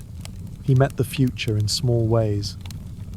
A boy opened a door at his knock and held up a clock like a trophy. "It wakes father now," he said, with a glow that suggested the mantle had given them a kind of courage. "Good," said the knocker, and meant it. In another house, a woman asked him to come for 1 more week while the purchase man made his last visit to collect the balance. Then she would stop the service because the debt would be paid and the bell would be theirs in every sense. He returned for the week without resentment. A man who cannot be pleased by another person's freedom ends badly in any trade. There were stubborn pockets where the bell never fully won. Streets that preferred a human voice aimed through glass to a metal voice that demanded the whole household's attention. Villages coaxed into city habits, but still insisting on their own courtesy. Houses with delicate arrangements of sleep that a bell would break, the way a careless hand breaks a web. The knocker kept those roots and grew older on them, and when he finished, someone younger and less sentimental took the pole or the tube and did the work for fewer names because fewer names remained. A trade becomes a memory, not all at once but in rings, like a tree marking seasons. If you want a moment to stand for the change, picture a Saturday evening. The knocker is making his collections. He reaches a door where he has been paid for years. A man opens, hesitates, and then says with an apologetic pride, "We're right for mornings now." He lifts his chin toward the room behind him. On the mantel, a brass face looks back, smug and blind. The knocker senses the delicate balance between envy and relief, and chooses relief because it keeps his insides cleaner. "Good luck to it," he says, and the man laughs because the sentence sounds like a blessing and a joke together. A coin that would have been his stays in the house, and the house will spend it on bread or boots or a little foolishness that makes a hard weekend softer than it began. He turns away, marks the line through the name, and the book grows the lightness that comes when a promise no longer needs to be kept. In time, the city will pretend it always woke itself.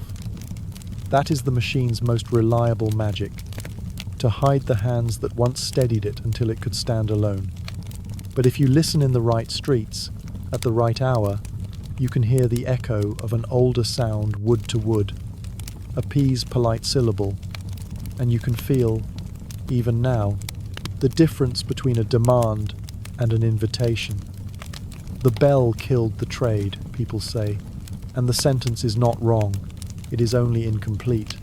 The bell also took the lesson the trade had taught that mornings belong to those who honour them, and hammered it into brass so that even pride could own it. The knocker, walking home through a city that had begun to replace him, kept his pace steady and let the future have its noise. He had done his part quietly. The rest would be loud enough without him. War taught London a new kind of dark, not the ordinary city night with its patient islands of gaslight and window glow, but a darkness made deliberate curtains pinned, paper taped into crosses on glass, lamps strangled to embers, door slits stuffed so tightly that even worry could not find a way out. The knocker-upper learned this dark as another language. He had always spoken softly to the morning. Now he spoke carefully to a night that had been ordered to hide itself. The rules of courtesy became rules of survival. A careless glint could invite a shout from the warden. A broad beam could travel farther than a voice intended to. What he had once done as consideration, he now did as obedience. The route changed shape. Where he once trusted a hooded lamp to make puddles honest and cobbles less treacherous, he learned to carry light the way a smuggler carries, contraband cupped, shaded, released only to feel the edge of a step or read a door number painted out by fear. Some districts painted curbs and the bellies of lampposts in ghost white to keep the blind city from breaking its shins. He came to know those pale bands like friends. Street names disappeared to confuse an enemy, and managed, for a while, to confuse residents too. His feet remembered what the municipal mind had removed. He became an heir to local memory. At the very hour, officials tried to erase it. Knockers have always navigated by attention. Now attention was promoted from art to necessity. Air raid sirens put their iron throats into the night and turned schedules to wire. A factory that had planned to start a shift at 4 became a place where men and women stepped out of shelters at uncertain times, with hearts still running, and the knocker had to reckon with the soft mathematics of frightened bodies. He adjusted without calling it compassion. If an all-clear ended at 3:40, a household that had paid for 3:50 received a few extra minutes without ever knowing he had given them. In houses where sleep slammed shut after a raid and could not be pried open by custom, he leaned more on the frame than the pane, trusting wood's lower note to coax rather than command. Blackout made sound bigger. He learned to make it smaller. The city's work moved in new directions and at new hours. Armories and assembly lines woke at times that civilized houses had once called unreasonable, and women whose mornings had belonged to bread and buckets now walked to night work with faces set like clocks. He added their windows to his book sisters and daughters with hair pinned up and hands that smelled of oil instead of starch. They asked for quiet taps sharp as needles, the kind that could find the seam between exhaustion and resolve. In the good factories where managers understood what fear does to a shift, lateness was forgiven on raid nights. In the other kind, it was not. He became again the hinge on which fairness tried to turn. Oil thinned, ration books grew fat with stamps, and every flame had to prove its worth. The lamp he used became an enemy of patience unless it was the size of a thought. He cleaned its glass as if grooming a dangerous animal, and when it misbehaved, he left it behind. He counted instead, calibrated by the city's new noises. Ambulances with muffled eyes, the quiet churn of a pump in a yard that had taken water, the rare, relieved laughter of a household that had counted heads by candle and found them all. In places where the ground remembered what fell on it, he stepped around new edges. A daylight walker might never notice. Barricades, hoses, the black, curled skeletons of things that had been fences and were now sculpts of heat. His tap had always asked the day to begin. It learned to ask the night not to break. Wardens were the law of the small hours, voices under tin helmets saying, "Put that out, and mind your blinds." He earned their indulgence by being the kind of problem that solved other problems. "Knocking up," he said once to a man who had taken his name and made it sound like mischief, and the warden grunted a permission shaped like annoyance. Later, when the same warden saw the lane come to life exactly on time for a shift the factory needed, he looked the other way when he noticed the knocker's hand dome a tiny circle of light to find a number. Authority learns, in decent cities, to make exceptions for what keeps the place breathing. Curfews sharpened his attention to the legality of his own presence. Papers lived in the inner pocket, folded so often they felt like cloth. On nights when buses slept and bicycles were given over to men with higher priorities, He shortened the route to the handful of windows that could not be left to brass. He did not resent it. Resentment wastes minutes and saliva. He put the excess names on a patient list he called after, which meant after the noise, after the fear, after the thing the city would not name in its own streets until it was over. A few clients bristled. They paid for waking, not for rationing. He accepted the bristle. He preferred a living bristle to a name rubbed out by a blast and a route that did not know it yet. There were nights when the city blew out like a candle and stayed blown. He walked through streets where buildings had become absences, where a route he could have walked blind was suddenly all edges. In such places he did not knock. He stood and listened to the silence that follows fire, which is different from ordinary quiet, heavier, as if the air is holding its breath in case someone needs it. Then he backed away and made a mark in his book that meant, "Not this week," and in a smaller hand, "Ask."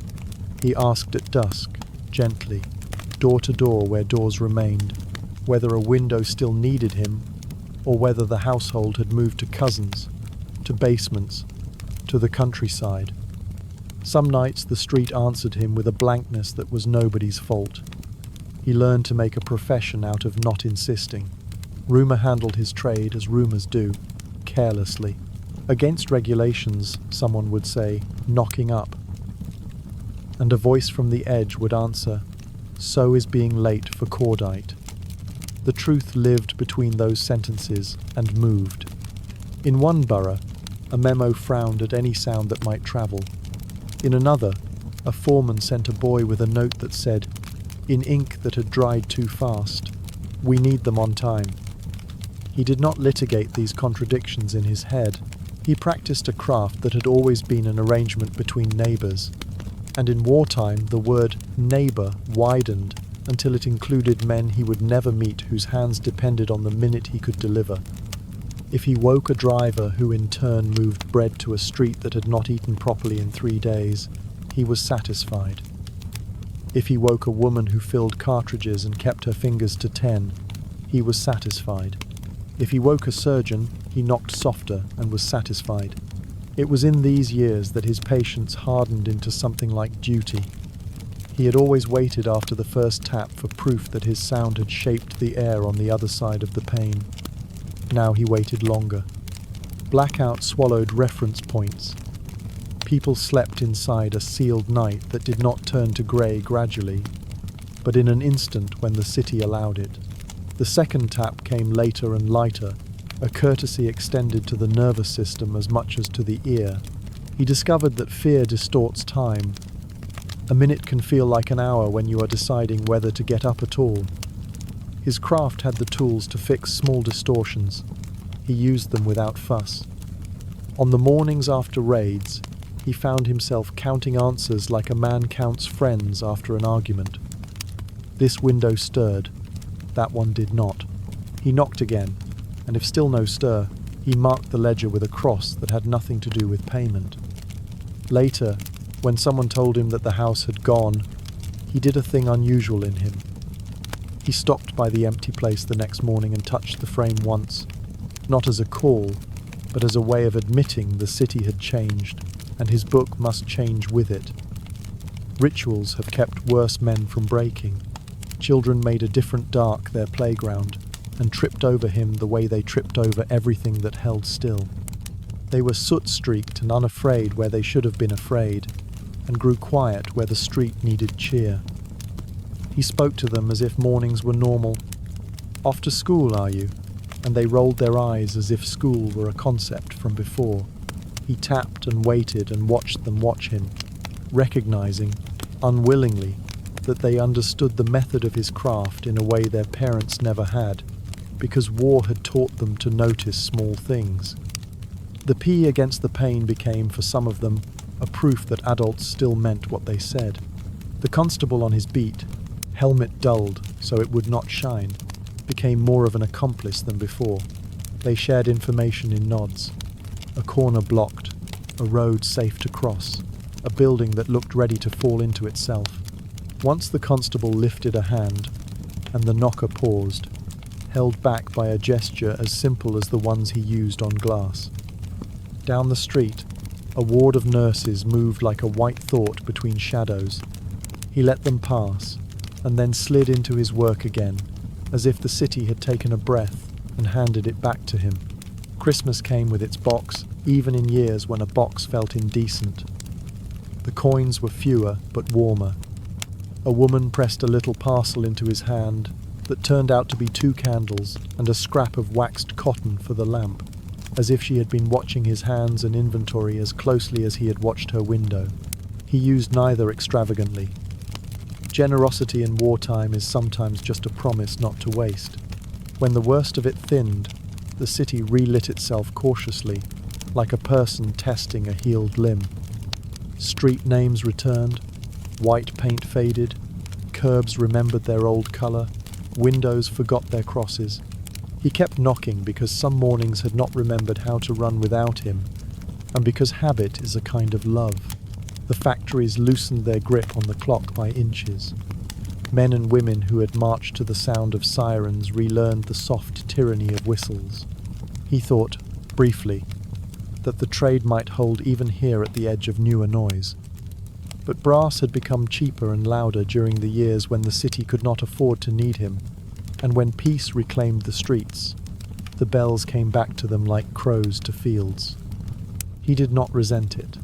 He had been, in those blacked-out years, part of the city's nervous system. It was enough.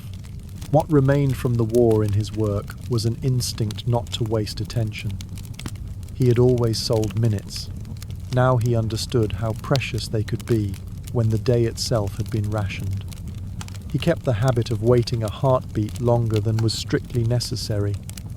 The night had taught him that kindness can fit into very tight places if you let it.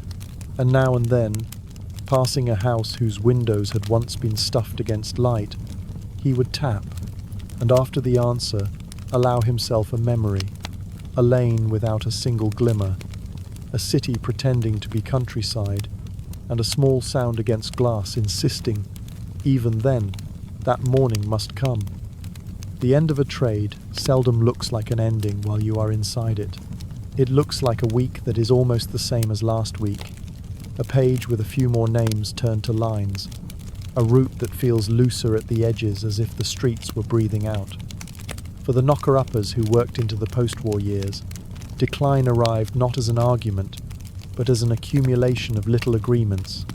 A clock bought on hire purchase, a daughter who preferred a bell to a stranger's tap, a new estate built with stairwells that swallowed sound and windows too far from the street to be touched by bamboo or breath. The book thinned. The hands kept their skill because hands do, but they found fewer pains that asked to be spoken to. Factories came back to peacetime with better machines, and alarm clocks were among them, cheaper, louder, dressed in a language of modernity that turned habits into embarrassments. Electricity penetrated houses that had once trusted only gas and flame. A cord hung from the ceiling like a promise, and along with it came a bell that did not need winding, a radio that piped the time pips into rooms where morning used to be a negotiation. At the 3rd stroke, said the speaking clock, and something in the city believed it had been praised for becoming punctual all by itself. The knocker's craft had trained people for this moment. He had been a tutor in the grammar of minutes, and now the school awarded itself certificates and showed him the door with a smile that said kindly, "You have made us independent." The old streets were culled and combed. Courts whose windows could be reached with a good pole were cleared for the dream of air and light. Tower blocks rose where lanes had once made echoes. Gallery landings and sealed stairwells turned a precise tap into a rumour that went nowhere. Even in lower buildings, new frames sulked at the sound the craft had perfected. Double glazing, tighter sashes, geometry that refused to carry a polite signal into a particular room. The P still found glass, because glass still found mornings, but the architecture of listening had changed. A tap that once travelled like a private messenger reached a corridor and died. There were pockets that resisted. In certain Lancashire towns and river places where work still began before language, The round persisted into grey decades. Men and women who had made a habit of paying for punctuality did not break it easily, and a few of the practitioners were stubborn enough to be beloved. Newspapers found them the way newspapers always find a story that can be printed as the last. A woman with a shawl whose pea shooter had outlived 2 renovations. A man whose pole leaned in a corner like a retired soldier's rifle. Photographers asked them to pose mid-breath, mid-tap, mid-promise, as if the camera could hold back the day that would not need them. Headlines made them into emblems. Last knocker, upper in such and such town, last of his kind, the final morning of an old custom. Emblems are generous and cruel. They give you visibility at the exact moment your usefulness is being taken. There is a version of the ending in which a single date is offered, like a neat door closing this year, this town, this person was the last. The people who walked the routes shrug at that. Trades end in rings like a tree. One district gives up, another continues. A single house keeps faith because a baby sleeps lightly, or because a man trusts a neighbor more than a mechanism that shouts. A woman passes her pea shooter to her daughter, who carries it a few years longer into a decade that pretends it has no use for such kindness, and then she lays it down without ceremony, because the book no longer has enough names to justify oil. Another man, farther north, knocks until the winter. He admits the steps are too much for knees that have counted minutes for 40 years and now demand a slower arithmetic. The last is a rumor with a date pinned to it. The truth is a tapering that takes its time. Ask the last generation what the final rounds felt like, and they will tell you about the sound of absence, not silence. Cities never give you that, but the sound of a tap that is not answered. Not because the sleeper has failed himself, but because the sleeper has moved to a house with a clock, or a house that no longer needs to rise so early to be spared a fine. They will talk about crossing out names with a care that looks like tenderness, a single line drawn through ink that remembers fog, and about the strange lightness that follows, relief and loss holding hands. They will tell you that the modest arithmetic of their weeks changed. Where once Saturday evening meant a sequence of doorways and coins, and the praise that best suits their temperament, you always come, now it meant fewer doors, longer pauses, a conversation at one house that turned into an affectionate refusal. We're right for mornings now. They learned to wish the mantelpiece good luck, and to mean it. Some received gifts on their last circuits that say more than a headline ever could. A clock, ironically, from a street that felt the need to honor the hand it had hired for years. A warm shawl from a woman whose windows had been frame, please, never glass. The wool, the color of gratitude. A bottle, wrapped like a secret, from men who had stood at gates and not been turned back. More than one received a photograph of themselves being useful, not the staged picture for the local paper, but the domestic kind taken by a neighbor who had stayed up 5 minutes extra, with the lamp down low to catch the shape of a figure at the pane. They put these on mantles that had never before claimed a place of such importance. And in the morning, the objects looked embarrassed to be caught in daylight. Work finds a way to persist as story. In the museums that like to keep small things honest, a pea shooter sits in a case beside a folded cap. A pole leans against the glass. A ledger is open to a page where times look like a poem written by numbers. Children who have learned to wake to a rectangle in their pocket press noses to the pane and ask, incredulous, whether a pea can really wake a person. Their parents smile because they do not quite believe it either.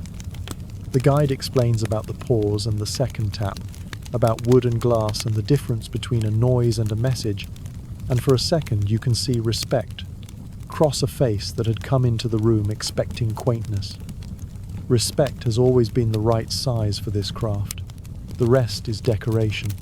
The last generation carried with them a map of streets that were already changing into something else. They knew which curbstone had been painted white in the blackout, and which never had the paint scrubbed fully away, which bakery chimney lied and which told the truth, which door opened out instead of in, and had caught more than one hurrying collector fresh from a tap. They tried to give the map to others and found there were fewer takers than there had once been young people who heard the rhythm of mornings on the wireless instead, who worked nights in places that had their own sirens and bells, who measured their days by buses that arrived to the minute and grieved differently when they did not. Maps that live in bodies do not survive grafting well. You can hand someone a pole and a book. You cannot hand them the inches between each house and certainty. What they kept, long after the routes were gone, was the posture of waiting. It stayed in their wrists and their breath, in the way they paused after asking any question, allowing people the dignity of answering in their own time. It peeped out in small domestic rituals. A hand raised and held a heartbeat longer before knocking at a grandchild's door. A second look at a kettle to be sure it had really boiled. A habit of arriving for everything neither early nor late, but at the minute promised. Former clients noticed this with a private smile when they met them at shops at ordinary hours. Still exact, they would say, and the old knocker would nod as if accuracy were a coat you could not take off without feeling cold. The towns that outlast trades do kindness badly and well. Badly. When they make nostalgia into spectacle. Well, when they let instruments retire the way a violin retires, not because it has forgotten how to sing, but because the songs have moved to other rooms. In places where the business faded cleanly, people kept a softness for it. You can hear it in the way a man in a pub manages an old joke so it lands like affection rather than mockery. Could do with a knock myself these days. You can see it in the way a woman takes a stranger's arm at a curb because she remembers the stranger's hand steadying her father's mornings 30 years ago. No plaque records such debts. They live comfortably without being counted. There were, of course, those who missed nothing. About time, they said, meanly, when clocks got loud enough to be cheap. An antique nonsense. The last generation harboured no bitterness for this, not because they were saints, but because their temperament had been trained against it. You cannot sell patience for a life, and then spend the remainder on spite. They waved the sentence past like weather, and walked on, feet that had measured hours finding a new errand in the day. A slower job, a chair in a doorway, the expert watching of a street that now woke to metal voices. If they were tempted toward pride, they remembered a fact steadier than headlines. The city had learned to keep time, and they had helped teach it. Sometimes in later years, a former knocker would wake in the dark and lie listening for a sound that was not there. Old crafts leave ghosts in the ear. The body expects the faint response that meant you could move on. Blind lifted, cough given, chair leg scraped. When none came, he or she would feel foolish and then laugh softly and let the room be exactly what it was. A place without appointments. Morning arrived anyway, unassisted.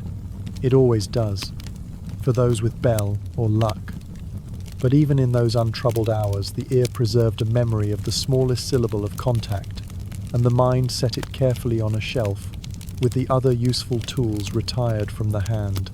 If you want to see how the last generation ended, stand at a curb where the old lanes have been widened into a road that carries buses whose windows reflect nothing. Imagine a figure you have been following through this story, man or woman. It hardly matters turning the last corner on a morning that is like any other, and also the last. The pole is bound with a fresh twist of twine out of habit. The pouch holds enough peas because you never start short. The book rides the pocket like a tame animal. 2 houses answer, 1 does not. At the 4th, a man opens the door, already dressed, and says, kindly apologetic, "We're right for mornings now." At the 5th, a woman presses a coin into a palm and says, "For Christmas, months early," because she has decided to say thank you while there is still a person to hear it. At the 6th, a child points proudly at a clock on a mantel where a photograph used to be. At the corner, the knocker looks down a street that is making its own light and recognizes that the trade has done the domestic miracle of making itself unnecessary.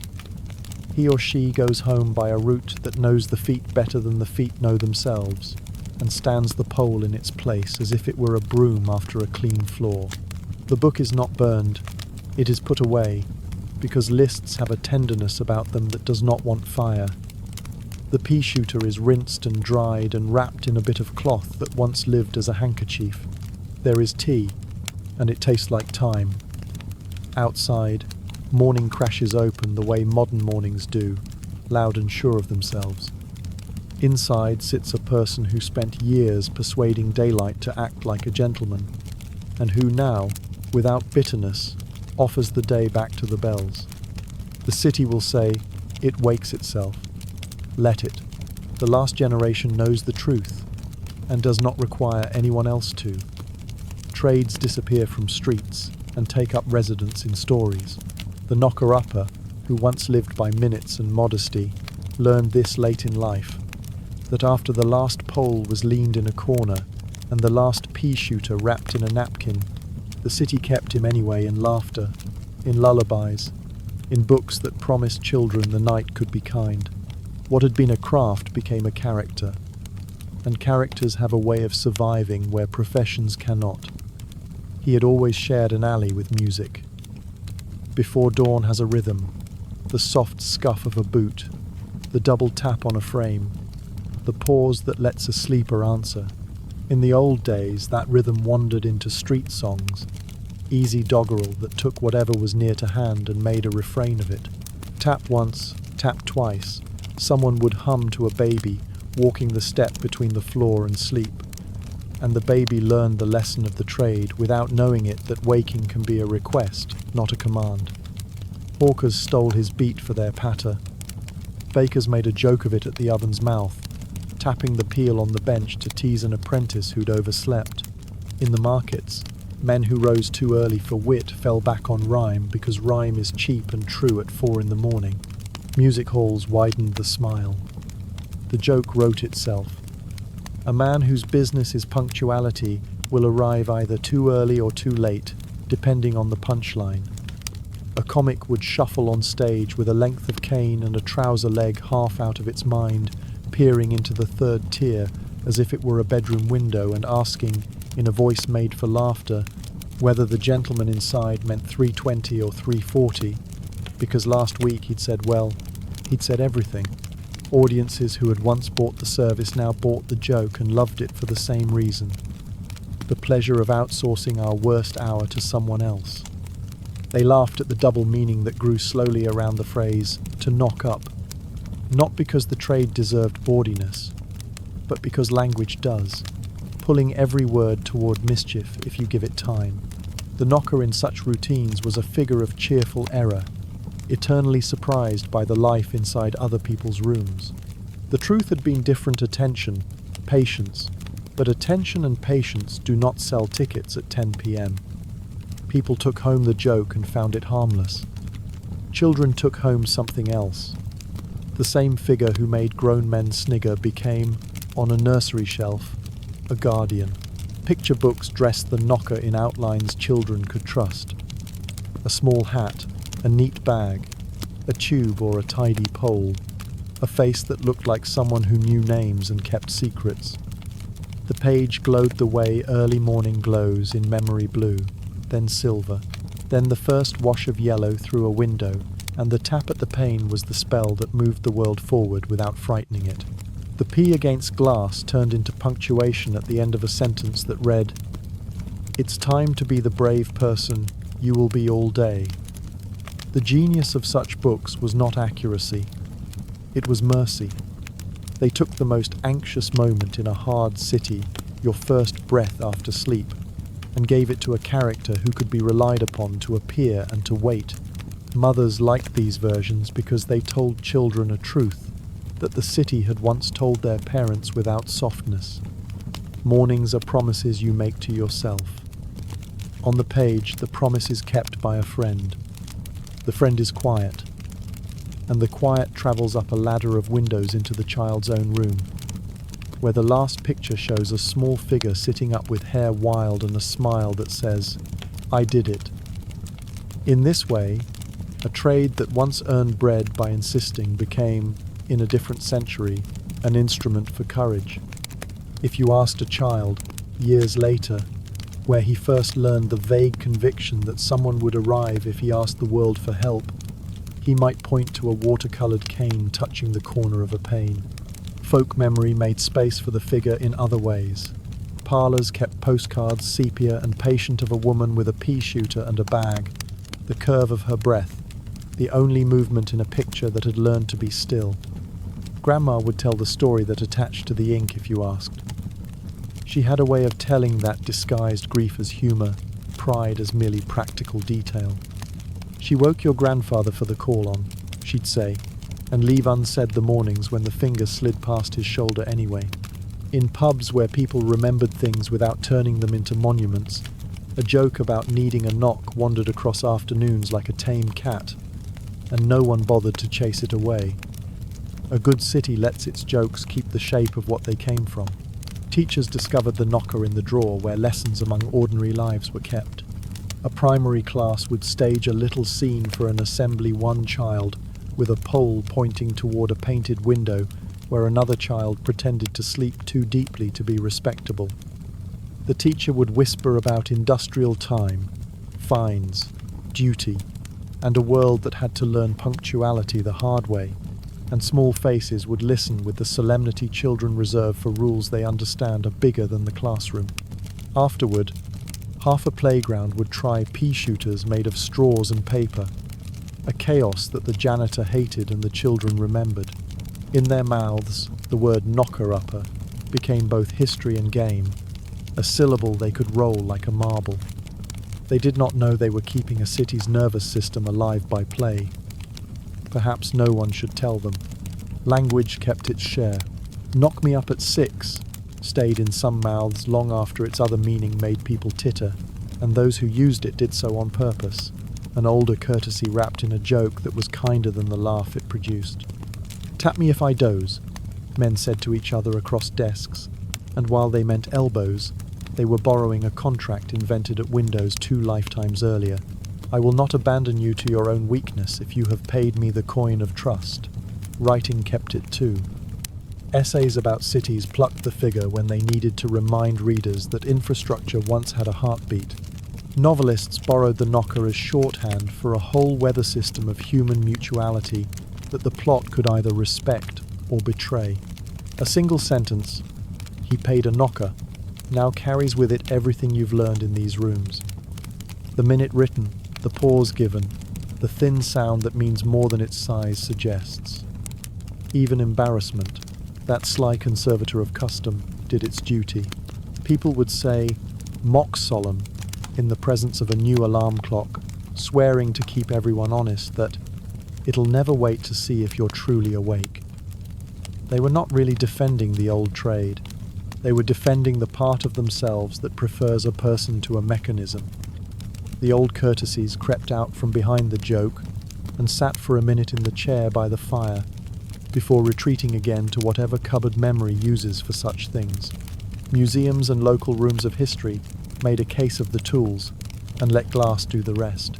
Children pressed noses against it and fogged the panel, completing a circle, breath obscuring the thing that had once aimed breath as precision.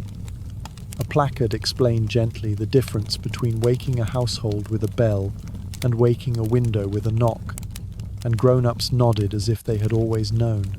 The photo of a woman at work, hat, bag, tube, was hung not at hero height, but at the height of a passerby, the way you might meet her on a lane if the museum forgot itself and let dawn in. Songs kept the beat, as only songs can, not as masterpieces. As little tunes that anyone can sing with a pan on the stove and a child stubbornly still in bed. "Up, love, up," ran one that floated through rooms like steam, no pedigree, no poet to claim it, just a melody that was already in the walls. "The man is at the window." Mothers hummed it lightly and meant their own fingers, tapping the footboard with a teaspoon. Fathers parodied it on Saturdays, and it has been the nature of such parodies for centuries to be affectionate as well as foolish. The knocker's roll insistence, without alarm, made a better lullaby than a reveille.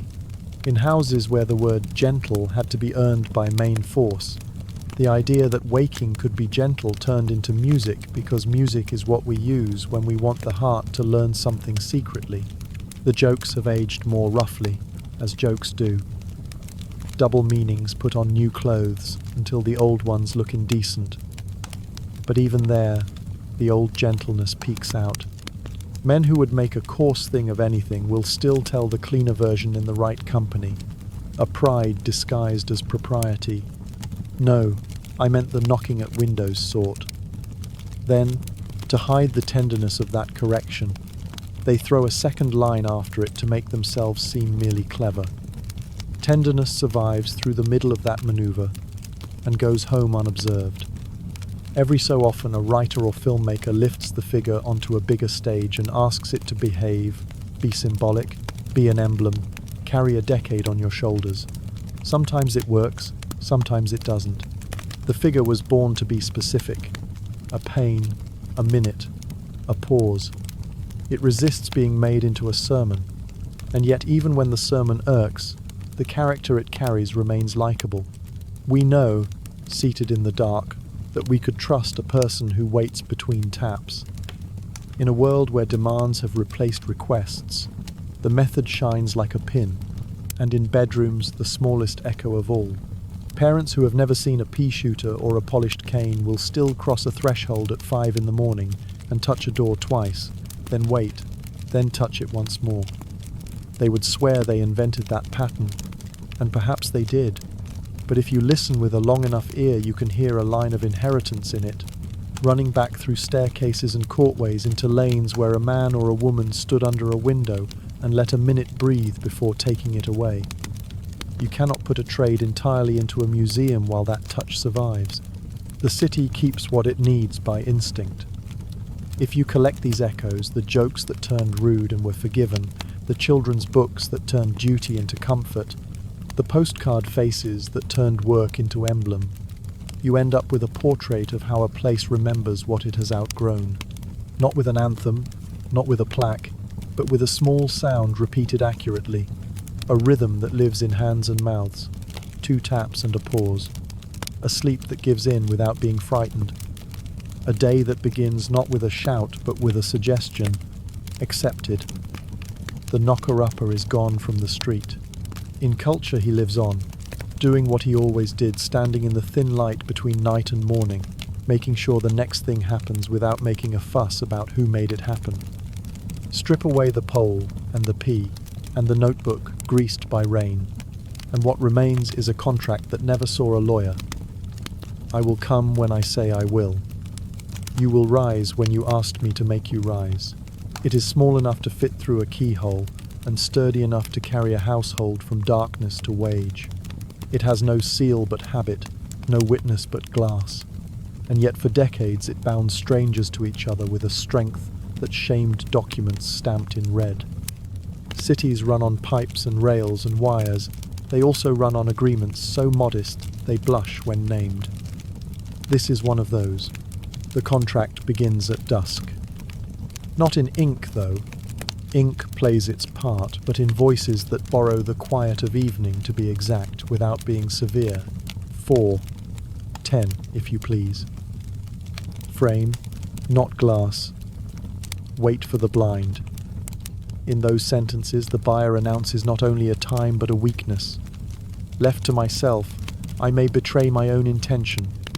The seller answers with a promise dressed as practicality. I will supply what your better self wants.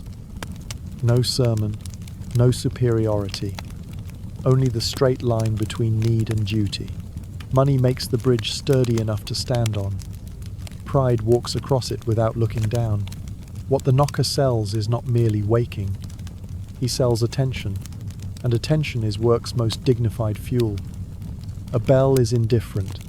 It shouts the same way for saints and scoundrels, for babies and bachelors, and will perform its bit even after the room has burned. A person can be asked to wait, to confirm, to remember that the woman 3 doors down thrives on a gentler note since the baby, to to knock once only at the doctor's house because someone inside is deciding whether to live.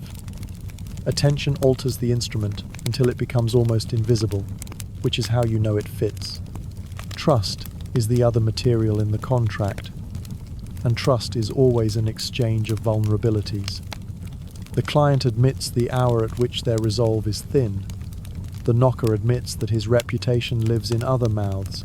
Either party could injure the other cheaply, the one by refusing to rise and pretending otherwise, the other by failing and pretending he did not. The codes and courtesies grew up around this risk like a hedge. The pause after the first tap, the mark on Saturday that says paid, the quick apology that spends a week to buy back belief. Where the hedge was kept trimmed, people prospered together. Where it was neglected, weeds of suspicion sprang up fast.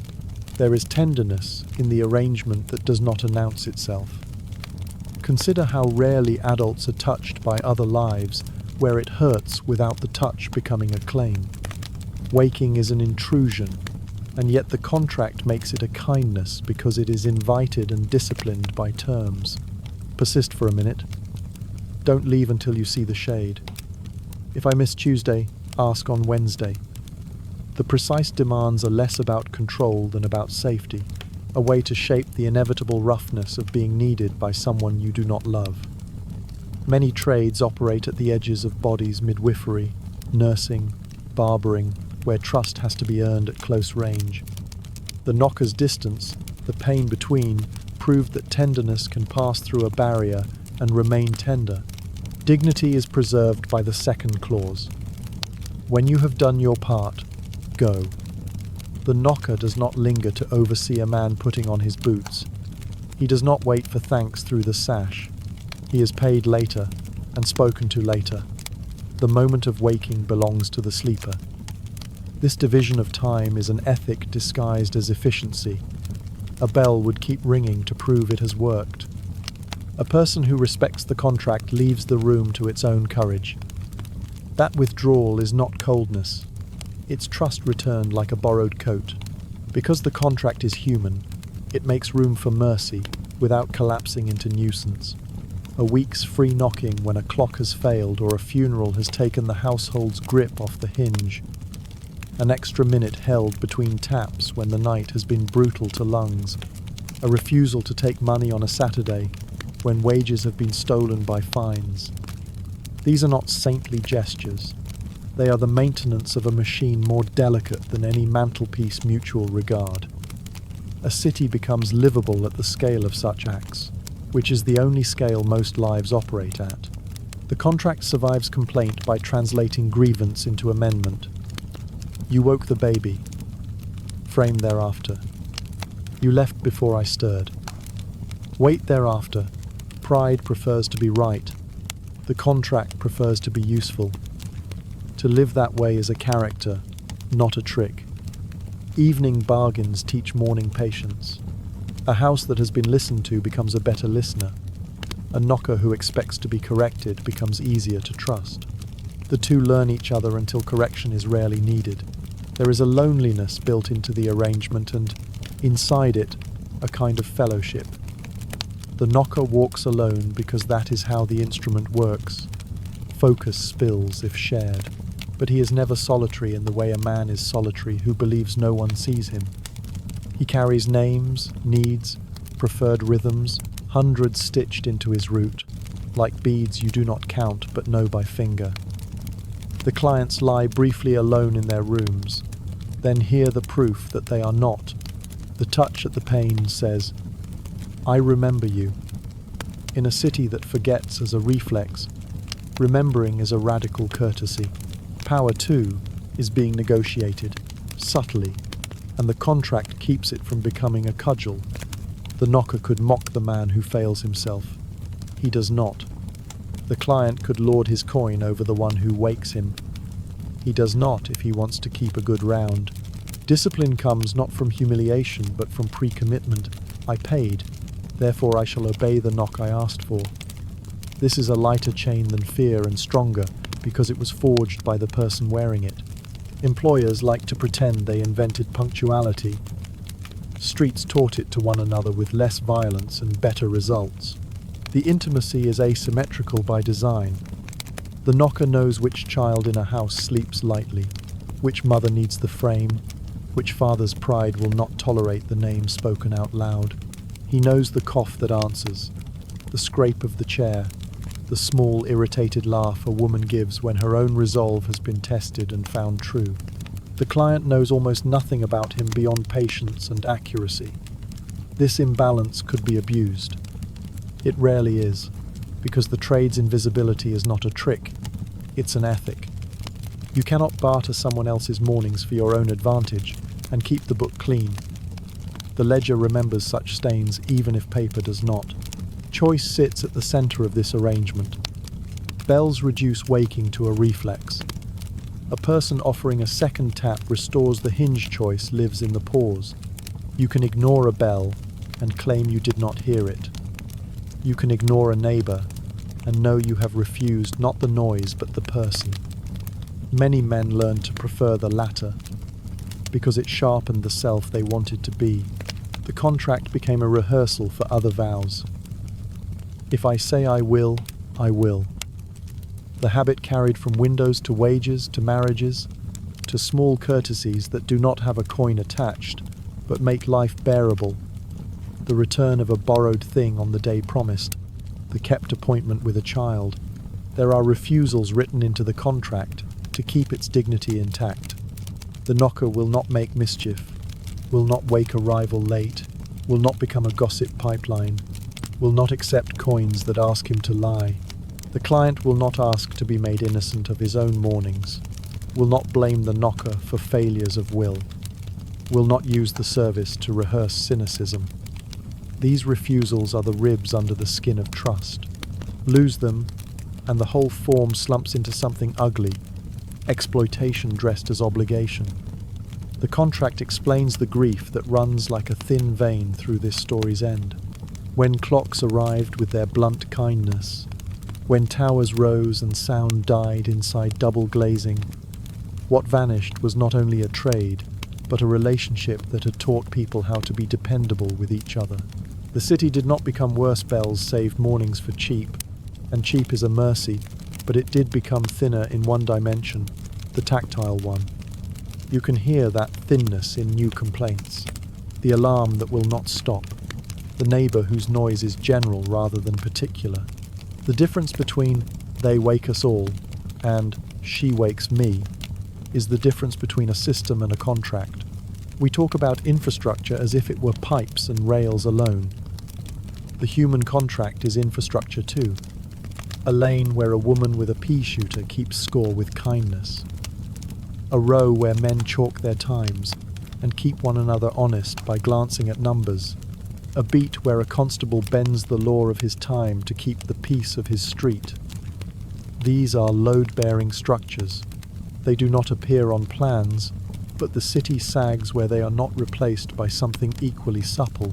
In the ledger of trades, you could call this one inefficient. One person for one window is not an economy of scale. But scale is a god with a narrow religion.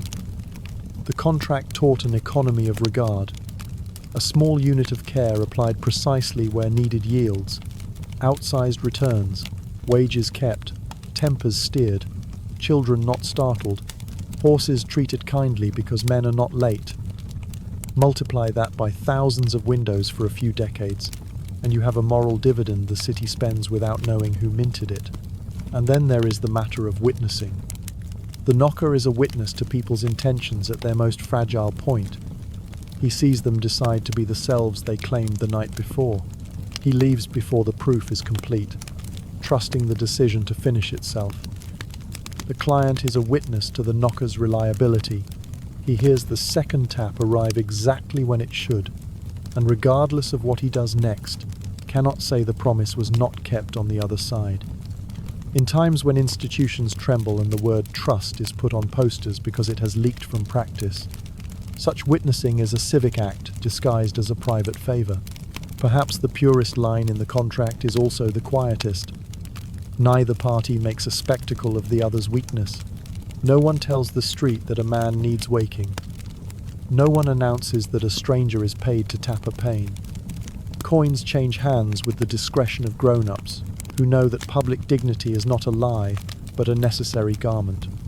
The city is kinder when it shares that principle between the rich and the poor. The knocker's trade practiced it as if it were obvious.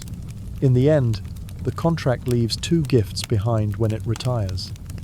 One is practical, a population trained to meet mornings on terms they chose and could keep. The other is invisible and harder to replace. A memory in the body that other people can be relied on, that attention can be purchased and offered without loss of face, that help can arrive as a suggestion rather than a command. If you have ever been woken gently by someone who waited for your answer and gave you the space to choose it, you have inherited this contract even if you never hired it. Stand one last time beneath an old sash and think of the page with your name on it and the minute beside it.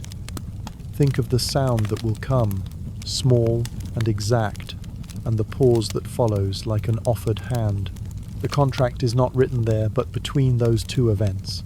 A city worthy of itself learns to duplicate that pattern in as many places as possible, at doors, at desks, in the street when a stranger hesitates at a curb and another stranger's arm appears.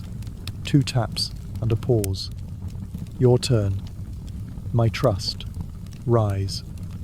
Morning arrives the way it always has, by degrees that only the patient can count.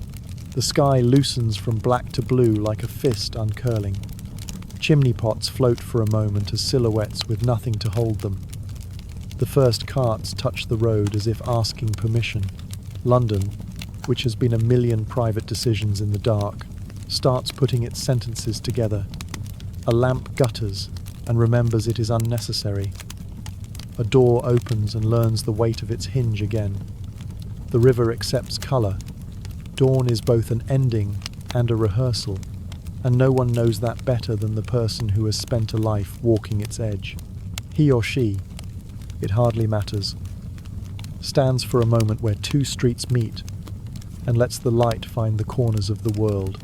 The book is shut. The pole is lighter now that it has given away its minutes.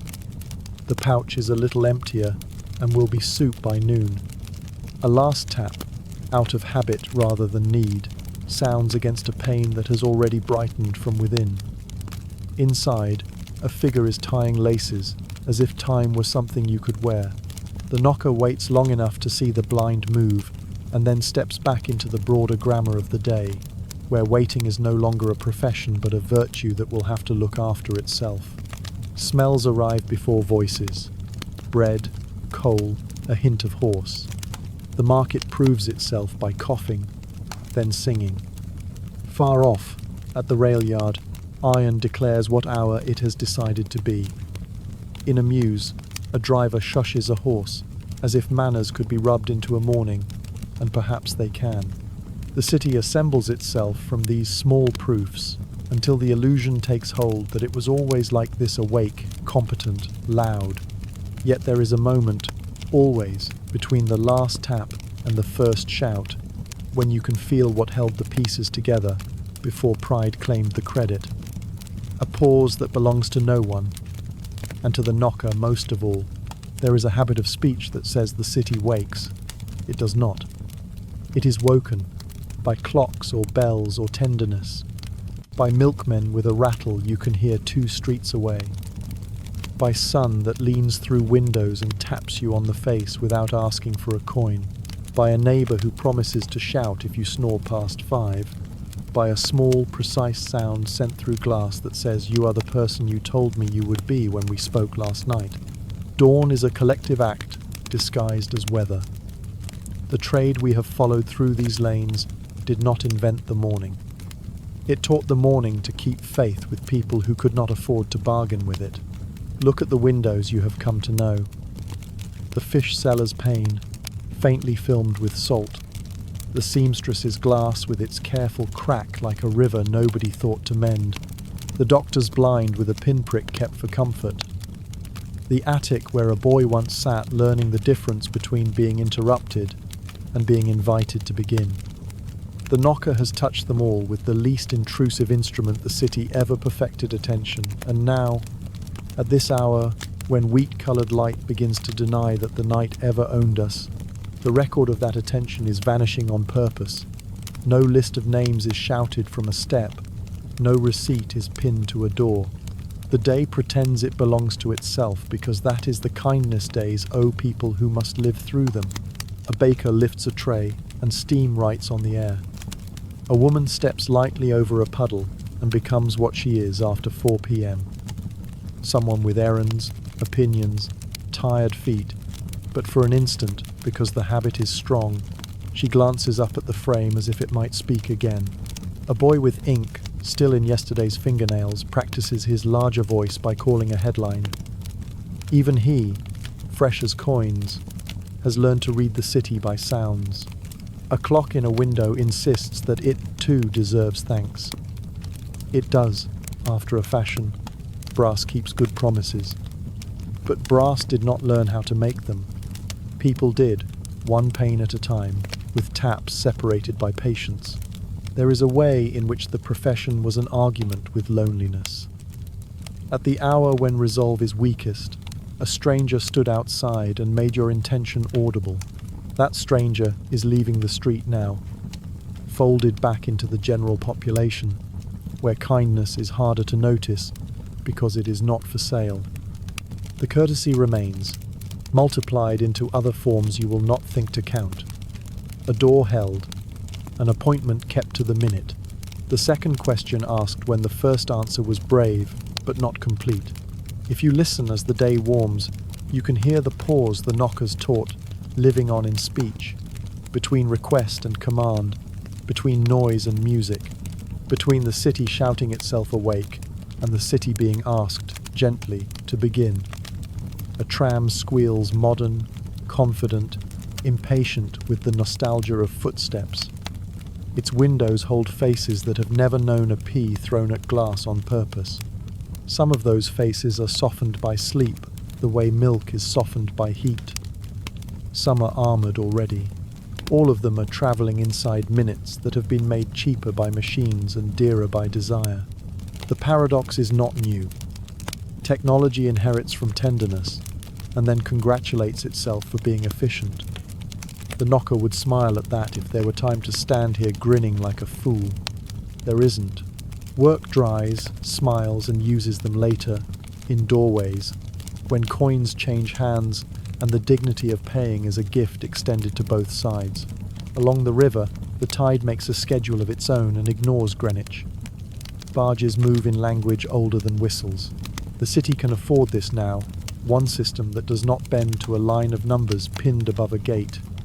We are far enough into daylight that you could forget how brittle mornings can be. But remember one thing, as you watch the light climb brick by brick.